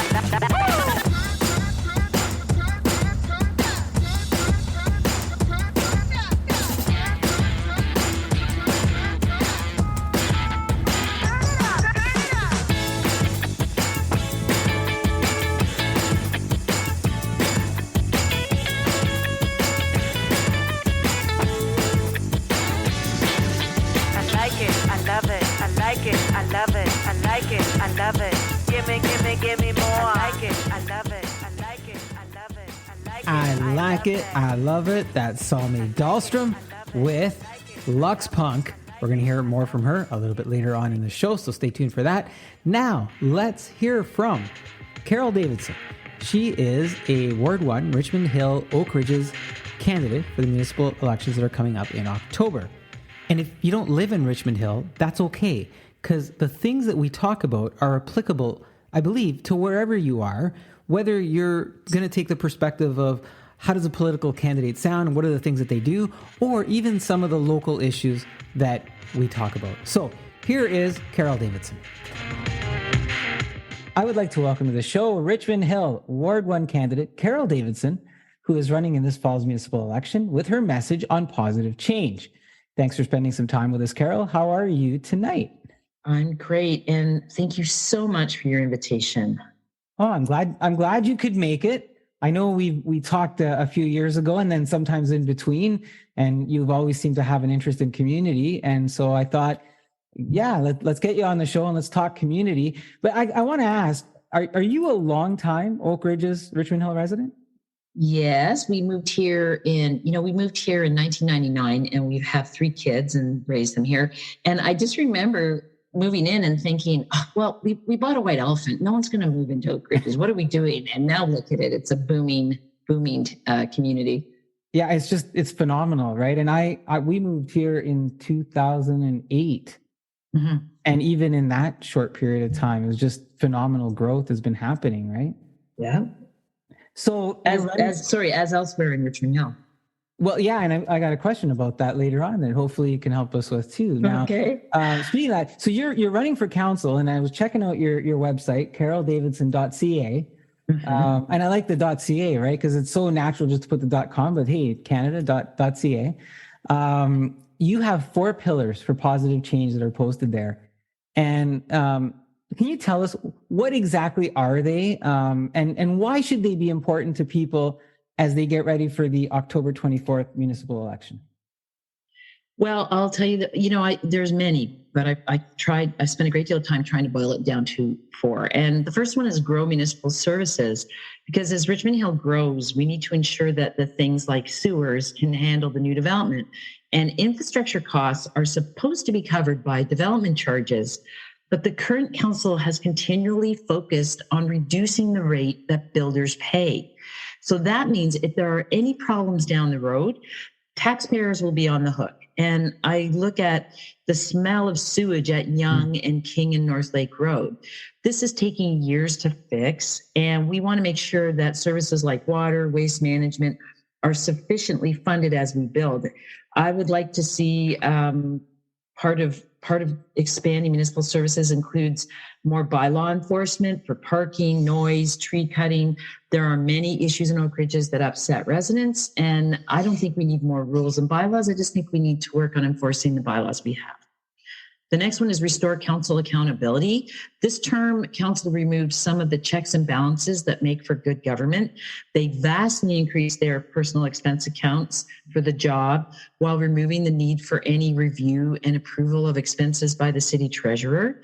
This council also gave themselves a communication budget and increased their administration budgets, with 3 of them having enough money to create a role of chief of staff. So I just think council owes it to the taxpayer to be frugal with every dollar and make sure that it's easy for any resident to find out how much is being spent and by whom. The third one is take back financial control and spending. I think we need to really look at where our tax dollars are going. This council introduced a windrow service in winter. Richmond Hill bought heavy equipment, tractors, hiring almost 80 people for this program at a cost of $4.4 million per year. And that is coming out of the reserve fund. Is that the best value for residents? I can only speak for myself, but only one time was half the bottom of my driveway cleared last winter after the plow went by before we had to shovel it ourselves. And people who are living in condos don't benefit from this program at all. So I just think we need to assess what we're spending our money on in Richmond Hill. And the last one is support balanced growth. I accept that Oak Ridges needs to grow, but we need responsible development. We cannot pave over every wetland and rip out every tree for development. I think Oak Ridges is unique. And with the uncertainty of climate change, we really need to ensure that the environment is considered moving forward. And that doesn't mean no development. It means building in ways that maybe we haven't considered and working with the natural environment we have. You know, Carol, you bring up several good points here. And we started off talking about how the area has grown, right? Since you moved here, since I moved here. And as people have come here, you know, getting to know the area and what it has to offer in terms of some of its more natural aspects, right? And as you're kind of, you know, getting into these topics about, we talk about the services, we talk about, you know, the infrastructure. I don't know if everybody has that awareness yet, like, because they're still coming into the town, right? But you also mentioned something else. You talked about bylaw, and you know, I try not to laugh because you're right. We don't need more rules and more procedures and processes. But I would just love if the ones that we have, if the people in those offices, if they were responsive enough, right? Or you could get an answer. Because I've tried calling the office, you know, for some permits, and I go in a circle, and I get transferred from one department to another, and then I go, I still don't have, you know, 3, 4, 5 phone calls later, I still don't have what I need. And I don't know how to get it. I know. And you're not the only one. I've experienced that too. And I would really love to see, once elected, what is what's the operations of the building, a city hall? Like, why is it so hard? Right. And maybe staff just need to be told, look, we appreciate you, but tell the resident whatever they want. Don't hold back. I mean, short of personal and private information, if it's procedural, I don't see why it should take more than one phone call or an email. And I don't know. I'd like to find out why, but I'm not going to blame staff until we figure out why there seems to be such slow moving cogs. It needs to be looked at. It just seems to me, it always seemed very siloed and whatnot. And, you know, you mentioned the 4.4 million on Windrow. I got a question coming up later, so I'll wait for that too. Now, so you have your 4 pillars, and you know, you're trying to promote the positive change and how you want to approach them. But this is a follow-up showing for you in this municipal politics, right? So what makes this time different than the last for you? Well, it is true. I ran for Ward 1 councillor in 2018, and I came in second. As you know, when many candidates run an award, the vote gets split and the incumbent tends to win. I'm hoping that won't happen this time. I've spent the past 4 years advocating for my community, including creating co-founding something called Council Accountability Group. It's residents who aim at encouraging more residents to take an interest in local issues. I started a neighborhood watch in Oak Ridges. I also started a website called Key to Oak Ridges that lists everything Oak Ridges. I mean, I'd be on social media and people would say, do we have a dentist? Do we have a pizza place? So I thought, why isn't all that information in one place so that before you leave Oak Ridges, you can support the local businesses? I think that's almost like it's been a sort of a job interview in a way. Like I've appeared before council regionally and locally to fight for my community. And I hope it's shown people what kind of counselor I will be. And I've also had many folks offer to help my campaign and even donate this time. And that no one knew who I was. So, unfortunately, money does matter in an election because incumbents are usually very well funded and challengers like me, need to buy signs and put out their literature. And in 2018, my team was my husband and my 3 kids. But this time I have some help from my neighbors, and I hope that gives me a shot.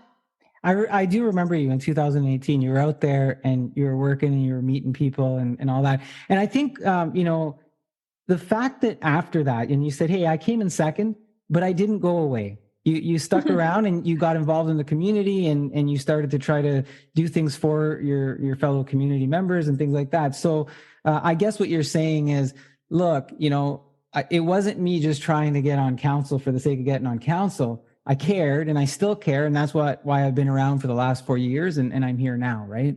And 100%. And you know what? It's exhausting and daunting to go to every street and knock on doors. And I'm doing it for the second time. But the part that really nurtures me is how great our neighbors are. We are a multicultural neighborhood. And people generally, if they answer the door, they want the same things I'm advocating for. They want to keep our green spaces. They want a walkable community. They want to, have their neighbors and meet with them and do things as a community. So whenever I think, it's such a home, it's really tough to get elected and defeat an incumbent, I feel that I honestly am in tune with the residents that live here, and it makes me excited to keep going. Carol, I've watched a lot of different city councils. I've lived in many communities in Ontario and throughout my life, and the infighting and petulance that has dogged the current Richmond Hill City Council is like none that I've ever seen. There's some that have come close, but it's just been like I've never seen in any other municipality. Let's say you're there. How are you going to change that culture? What will you do differently? Or how will you handle it if you're in one of those council seats and they implode as they've done so many times? Right. Well, I agree with you. The bad behavior on council must stop. It doesn't serve taxpayers when our representatives don't work together for common goals. I was a journalist for 27 years at CTV News, and much of that time was as a manager. And I promise you, in news, you meet all kinds of people, and you sometimes work with challenging personalities, but we all had to come together as a team. And I know that behaving professionally sets an example. That's how I like to operate. I won't ever forget that I'm on council to represent my neighbors, not to score gotcha points at meetings. Yeah. Believe me, I've already experienced bullying as a resident advocate here in Oak Ridges. And the way I've handled it for the last few years is that the best way to stop a bully is to ignore them. It takes the oxygen out of their fire. So I'm hoping I'm hoping there'll be a tone change if we make changes by voting new representatives in October. But if there isn't, stay professional, be professional. Take the high road, I'm hearing. Take the high road. Yes. Yeah. Well, what else can you do? Like, where does it lead if you don't? Take the high road or your fight. So. Oh, my goodness. You were talking about, funding and where some of the money goes and things like that. And just using some stats from 2021, Richmond Hill has had the third lowest property taxes in Ontario. I think the rate is 0.65%. Where do you sit in terms of continuing to support a lower tax rate approach? Well, I have to say, we are facing tough times, and with high inflation and rising interest rates, I'm not sure now is the time for raising taxes. But that said, we also can't continue to raid the city piggy bank, being the reserve fund, by funding shortfalls through the savings that the city has. And we're currently doing that to pay for the Windrow program, and we're even funding firefighters through reserve funds. That is not sustainable in the long run. As I mentioned, I think we need to review the budget and see what we can afford and what we cannot, and then make decisions to support a healthy, well-funded city. I do think we need to tread cautiously, but I think if we review where the money's going first, then we can talk about raising taxes down the road. It is not the go-to first step. Okay, so out of the gate, you're saying, hey, yeah, I don't want to look at raising taxes. I want to look at what our assets are, how we're using those assets, and then let's take stock and see what needs to happen, after we get whatever we're going through in our economy as it is today. I agree, yes. You also brought up where we live from an environment perspective, and environment as an issue continues to grow. Richmond Hill boasts some beautiful protected lands, as part of the Oak Ridges Moraine. And I'm gonna throw a little sort of personal experience on here. Every week we have our waste management trucks. They're driving around town and they're spewing and sputtering oil and other vehicle fluids all over our streets. Calls into the city have yielded, usually a promise so that they're going to follow up with Miller Waste Management, but nothing really material. That an email happens, somebody comes out and they say, oh yeah, there's spots on the street, and we followed up with them, and nothing really happens. So it's just that you live in this area where you want to protect the lands, and then you've got these sort of things happening with companies that the city has hired, and the city doesn't do much about it. Would you help tackle any of these types of challenges? I think the best thing to do is to talk to people face to face. So I would start with talking to the waste management folks that work for Richmond Hill. And I'm very much meet people and talk, and not necessarily just do emails. So I would probably grab 4 coffees and go over to Miller Waste on Bloomington and say, hey, who do I talk to, or how can we do something about this? Let's work on it. The kinds of things like getting a staff report on the mess that the garbage trucks and the green bin box trucks leave would be a motion that you would make in council to make a staff report. But even before that, I would aim at talking to the actual people that make it happen and see what we can do before it becomes a big deal. I think you get a lot done that way. Well, it's interesting because you mentioned the bins too, and I was going to ask, the city recently went through a great deal of controversy when it came to the blue and green bins over the last couple of years. And speaking of Miller Waste Management, there's been complaints online from residents on different sites of the staff that, they abuse and throw in the bins on collection day. And there's a few folks down on my street, they must have spent $5 in duct tape trying to duct tape the thing together because they don't want to go and they don't want to go and pay more money for another bin that's going to get, destroyed again. Right. And I know the city offers them at a reduced cost. There's some compensation that happens there. And for a while, some councillors there was some arrangement they were giving away for free as well.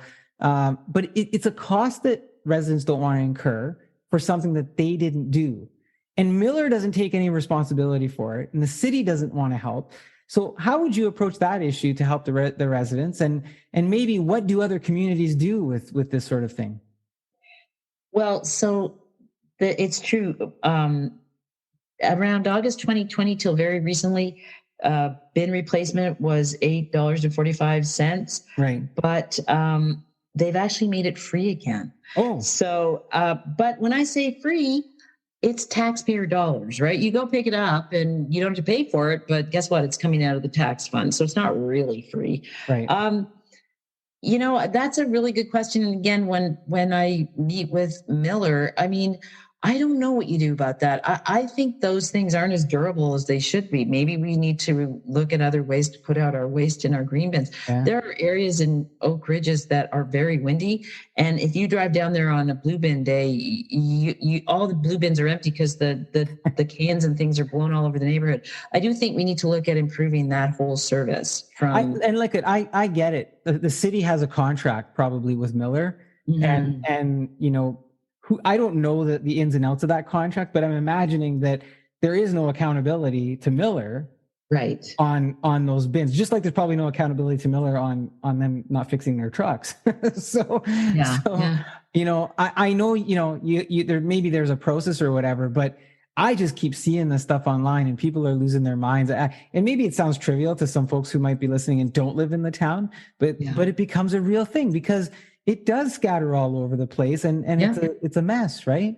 You know, I honestly think, and maybe this is just because I haven't been there, nobody asked. Maybe we haven't had this dialogue with Miller because nobody on council brought it up or suggested it.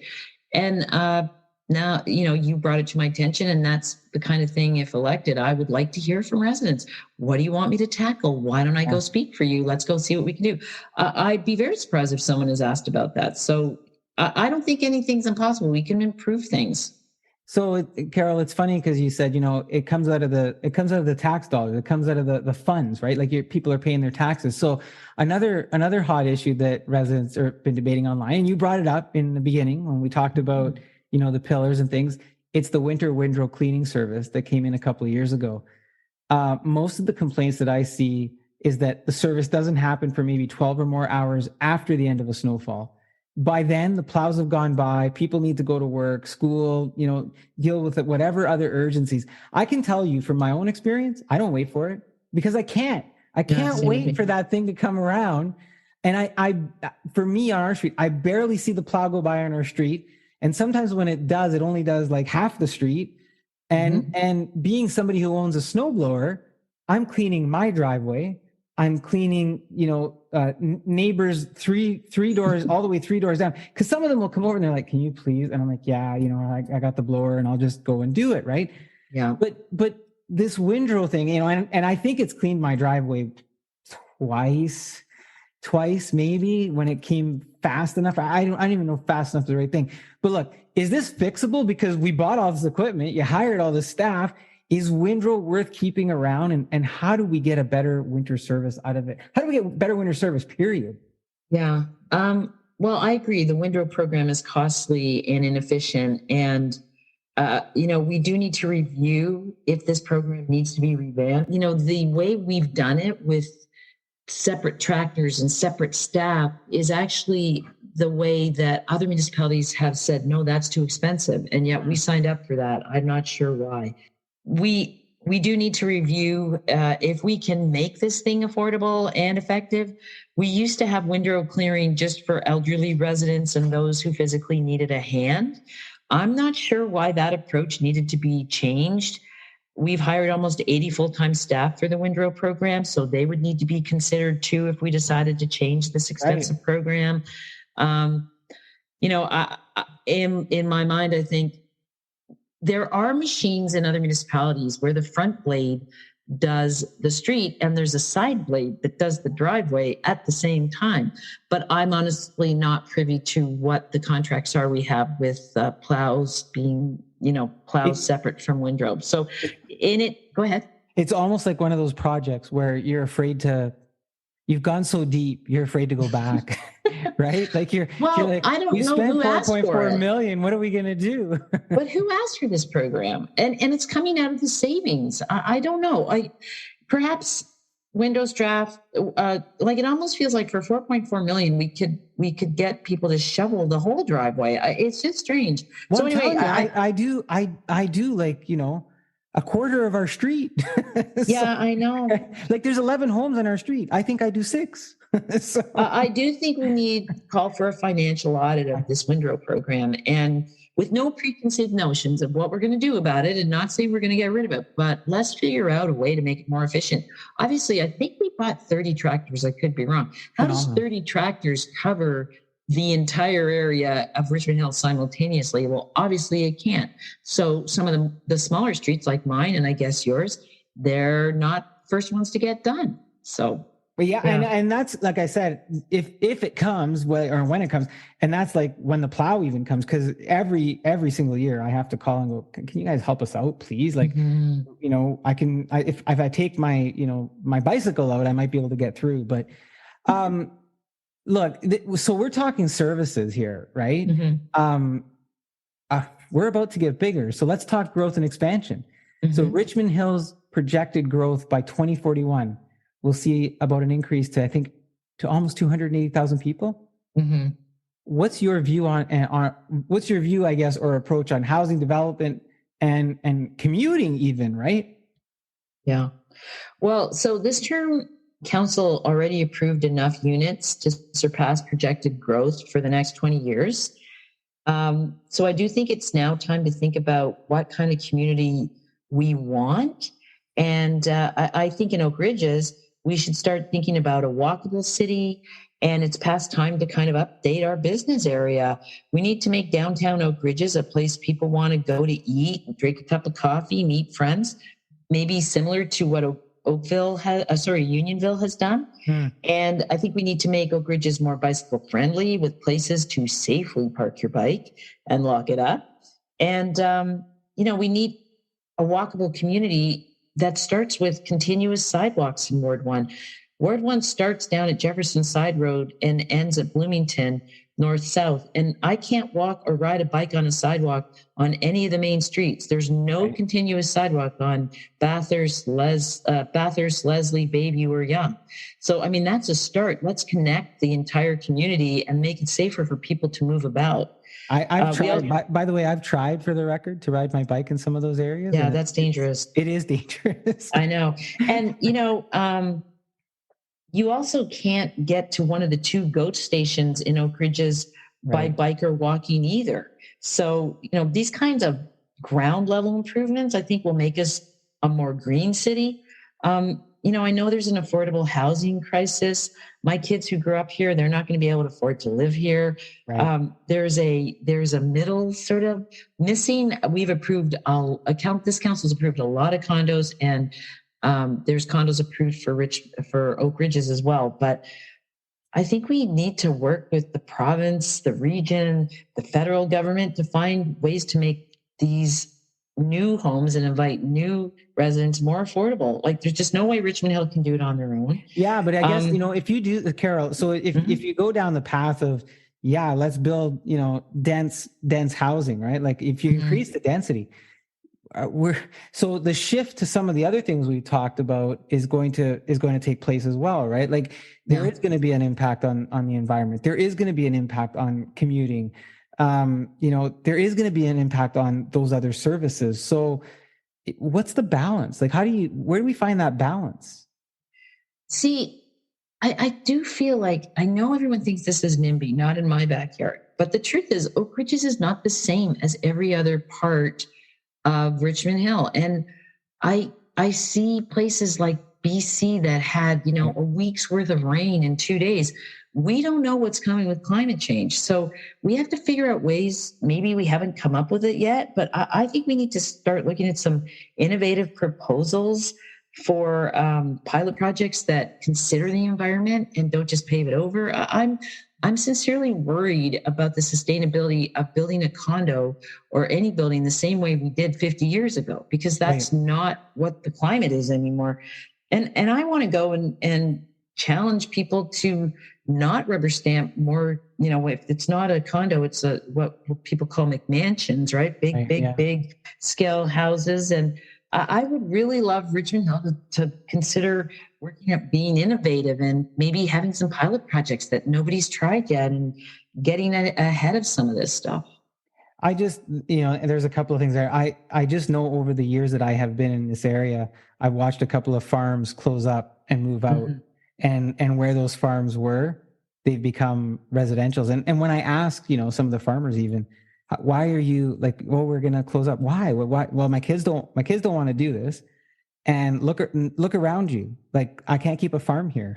Like, Yeah, I know. like look at what's going on around us, right? So the go-to doesn't have to be pave it over. The go-to could be, let's figure out some innovative way that we can do, community gardens, or can we invite Environment Canada to make that section some kind of climate initiative study?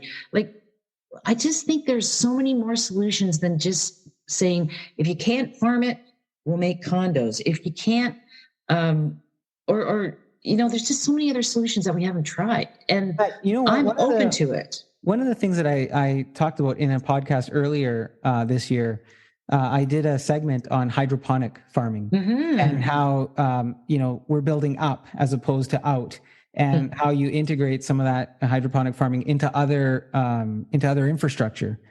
So that, you do have that. And I would love to see things like that. Just like I mentioned commuting, right? And we went through 2 years of pandemic, and you kind of go, do we need to build more office buildings here? Or do we need to build, spaces where people can work in the event of pandemics, or in the event of not having to necessarily go into a building to achieve what they need to? Because we've seen what we could do. We've got the technology, we've got the means, right? How does Richmond Hill become sort of a center for folks to leverage the technology and the knowledge that we've had over the last couple of years? And that's where I'm hoping that, if you have those opportunities on council and some other folks come in, that we start to explore some of these innovative approaches to things. I completely agree. And, as we build up, those people are going to need green space more than ever. They don't have their own backyard. They won't have the green space the luxury that most of us here in Oak Ridges have had for the last 50 years, which is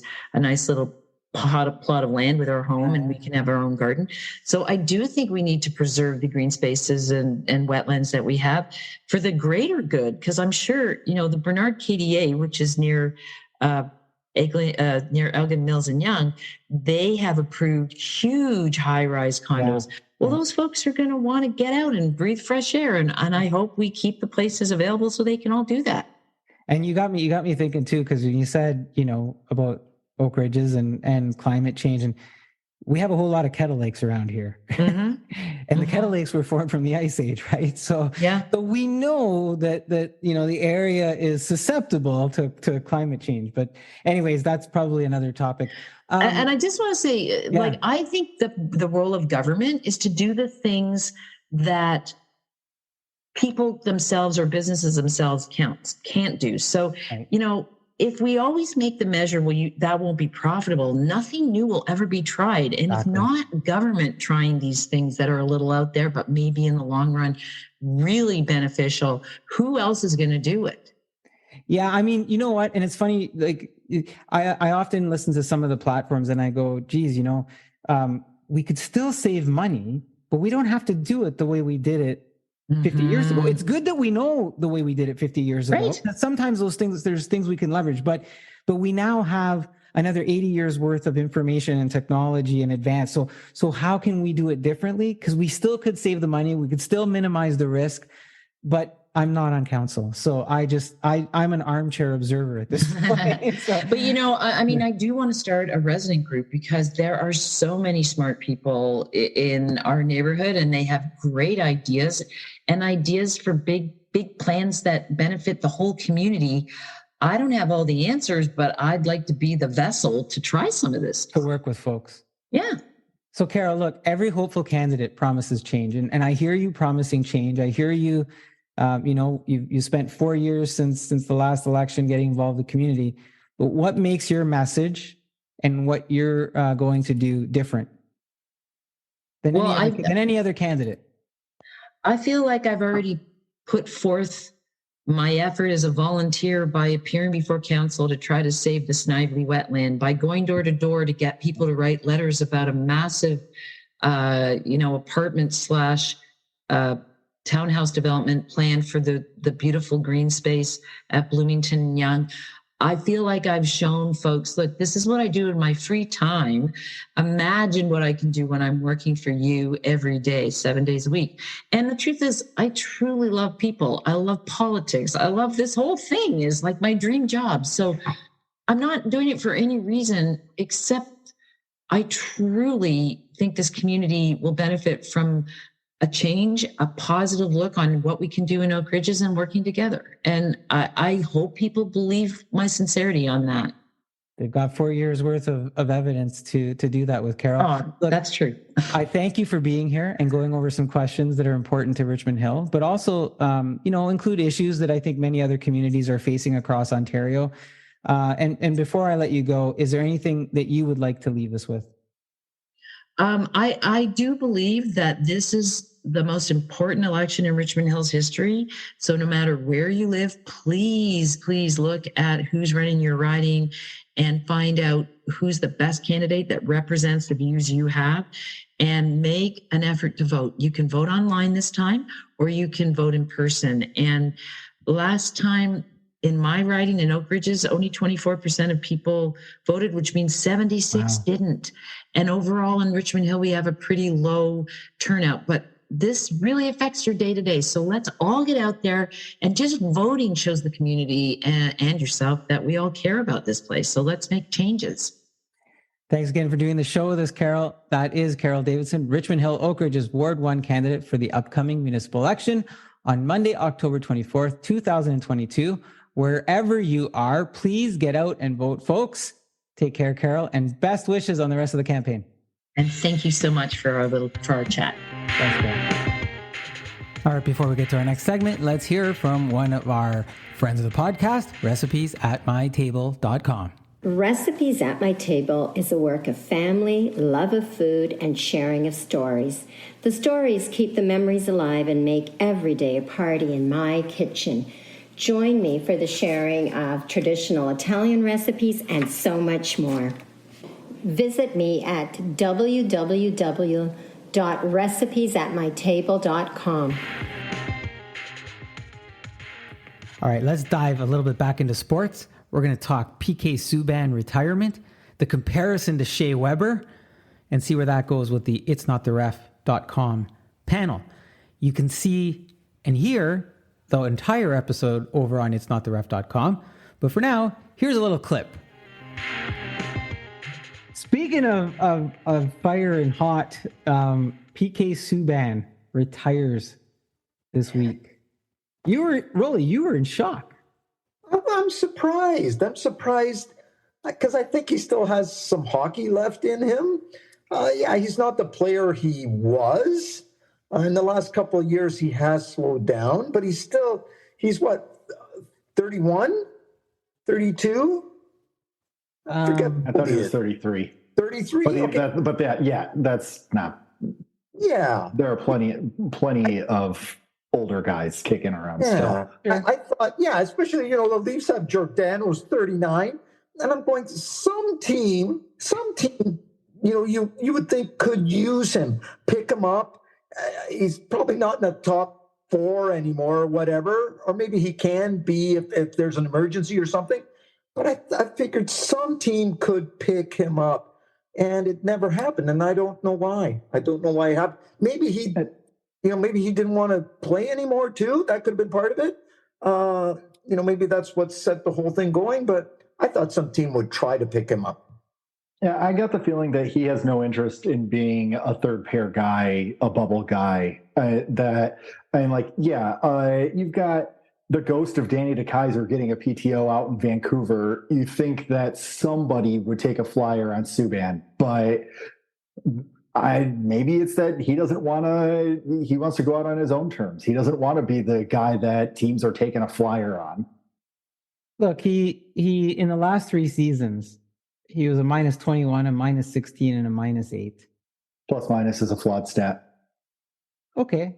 Well, not that I disagree with you, but plus minus is a flawed stat. But if we're I'm gonna compare apples to apples in a little bit, so that's why I'm kind of throwing those out there. But even that, you look at the points: 18, 19, 22. Now, hey, he's got more points than a lot of other NHL players. But was he playing the way we had expected PK Subban to play? Right.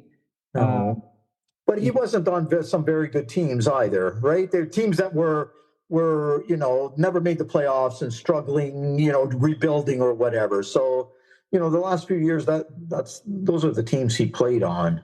Well, okay. Let me look at the last 3 years in Nashville before that.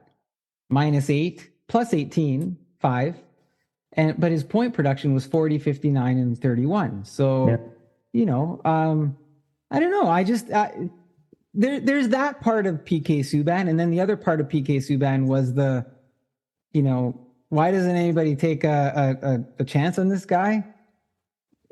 Maybe it's a distraction, and we saw a little bit of that in Montreal.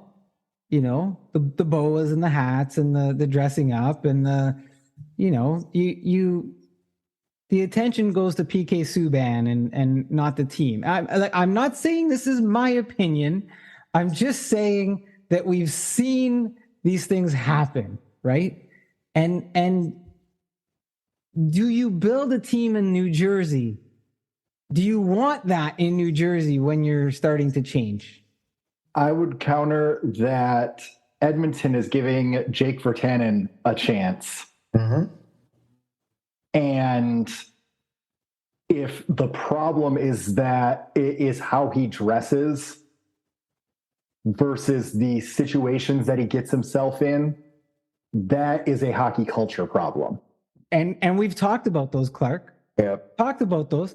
But I agree. I am agreeing. You're right. There might be a hockey culture problem. But I'm not even just saying the way he dresses. I'm just saying the attention that it brings to the individual or to the team. Now, look, if you're the Seattle Kraken, maybe you want that attention, right? You're not going to do much else. Maybe you want that. But if you're the New Jersey, I hate to say this because I like the way PK played, right?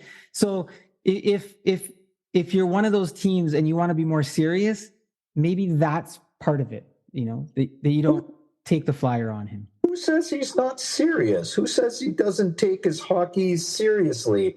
A distraction in the room. He's 33. He's not a 20-year-old anymore that comes in, starts making a boatload of cash, probably goes out partying all the time in Montreal. Him and Price get into a lot of trouble in Montreal. The young players get into trouble in Montreal. The fans adored him. The fans loved him. It was management. It was Bergeron there and the coach, Terrion, which I could call him a few good names here, but I'm not going to. He had no business being and they didn't like his attitude. He didn't like the way he outside of hockey or even in the dressing room too. They didn't like him.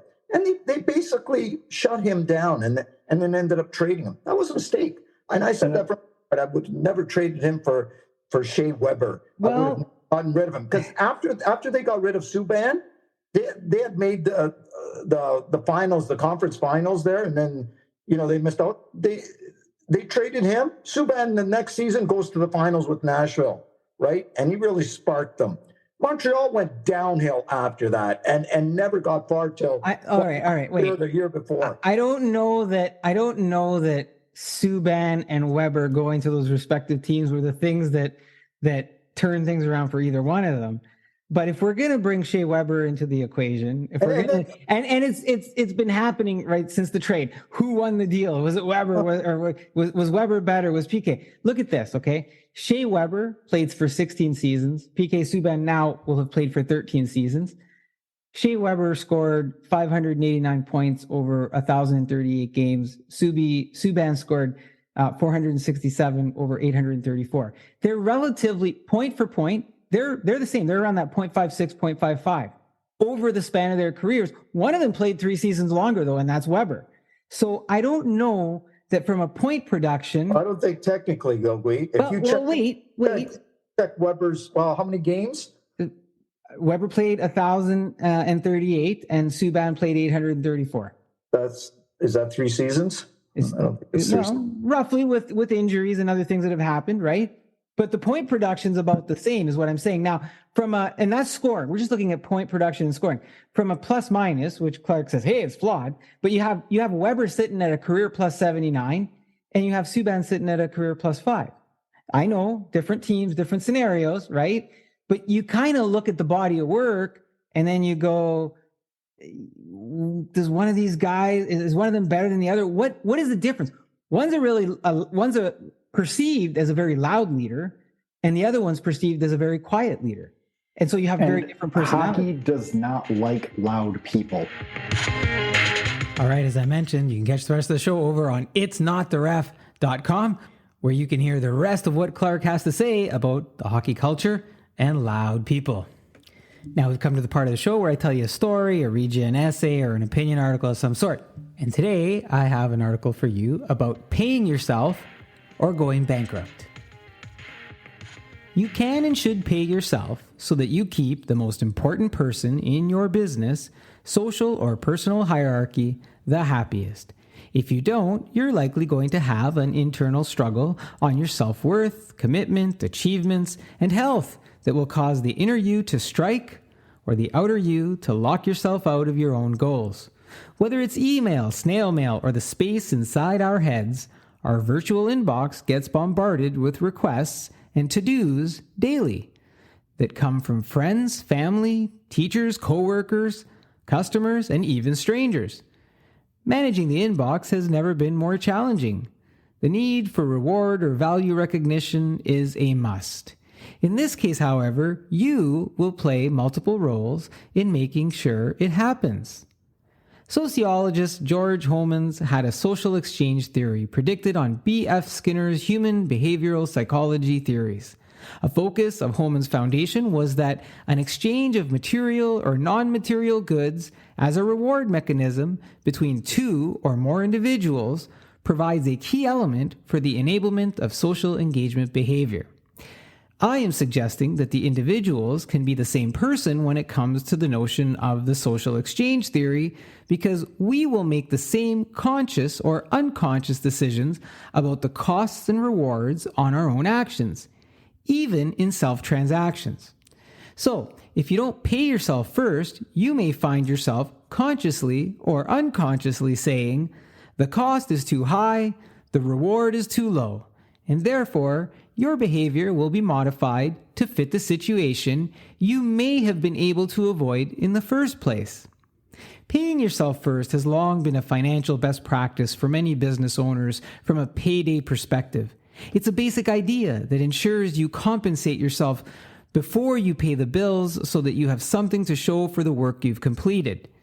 It always sounds easier than it sometimes is, but there is merit in this practice. Now, while money is a necessity that will help buy your subsistence, it's not the only necessity. Paying yourself first can also come in the form of time. A day can be typically carved out into thirds, made up of 8 hours each. 1/3 is usually spent sleeping. Another third is typically spent working or at school. That leaves anywhere between 6 to 8 hours, depending on the pandemic-aided blended work/school day, that is made up of related and unrelated transitions and transactions. A transition is moving from one activity to another. A transaction is an exchange or touch point you may have with someone, something, or even yourself. You can transition while having transactions. For example, getting from school or work to home, where you do homework, send a few work emails, prep lunches for the next day, pay bills, get gas for the car, clean the bathroom, call your dad, fix the faucet, send a tweet, drop off the kids at a dance, and so on until it's bedtime. If there was a time when we want to pay ourselves, we typically think of the last third of the day. The challenge is that during that third, transitions and transactions can be more fluid, unpredictable, and not always consistent from day to day. Thinking back to Homans' theory, and if the cost is too high and the reward too low, it's possible that you will eventually shut down, break down, or go bankrupt if you don't find a way to pay yourself from a social and mental health perspective. Maybe it's in the morning before work, at lunch, in between dance drop-off and lunch making, after piano lessons, before supper, or close to bedtime. There's no rule on when you pay yourself, but deciding that you will do it helps it actually happen. Paying yourself first helps avoid emotional bankruptcy while lowering your costs and increasing your rewards. This is an opinion article by me, Guido Perino, of the Monthly Social Podcast. All right, folks, I hope you enjoyed the October show. Happy Canadian Thanksgiving. Happy Halloween. Stay safe out there. We'll see you in November. Let's take it home with Salme Dahlstrom featuring Cole Williams. And come on, y'all. Sing ooh la la la la, come on y'all. Ooh la la. Sing ooh la la la la, come on y'all.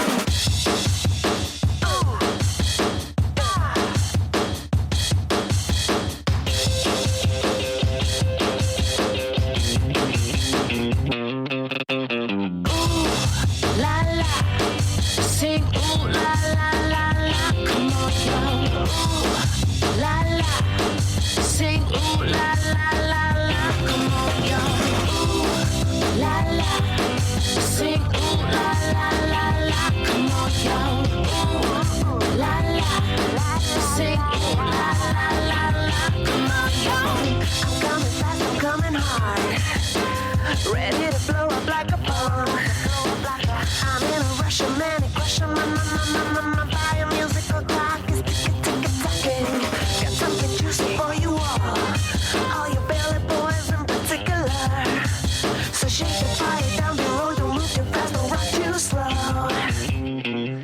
And sing, ooh la la, sing ooh la la la la, come on y'all. Ooh la la, sing ooh la la la la, come on y'all.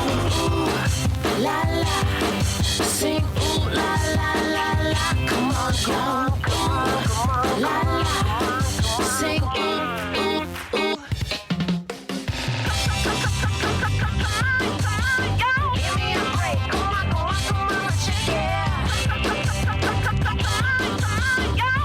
Ring it, sing it like you ain't gonna kick it.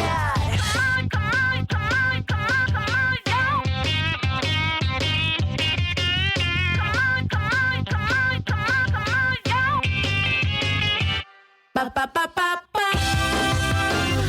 Ba ba ba ba ba. Ba ba ba ba ba. Ba ba ba ba ba. You will never go back. Ba ba ba ba ba. You will never go back. Ba ba ba ba ba. Ooh la la. Sing ooh la la la la, come on y'all. Ooh la la. Sing ooh la la la la, come on y'all. Ooh la la. Sing ooh la la la la, come on y'all. La la. Sing ooh la la la la, come on y'all. Ooh la la.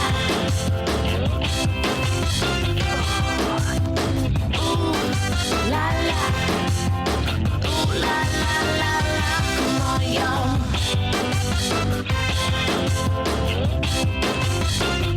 Come on y'all, come on y'all. Ooh la la la la, come on y'all.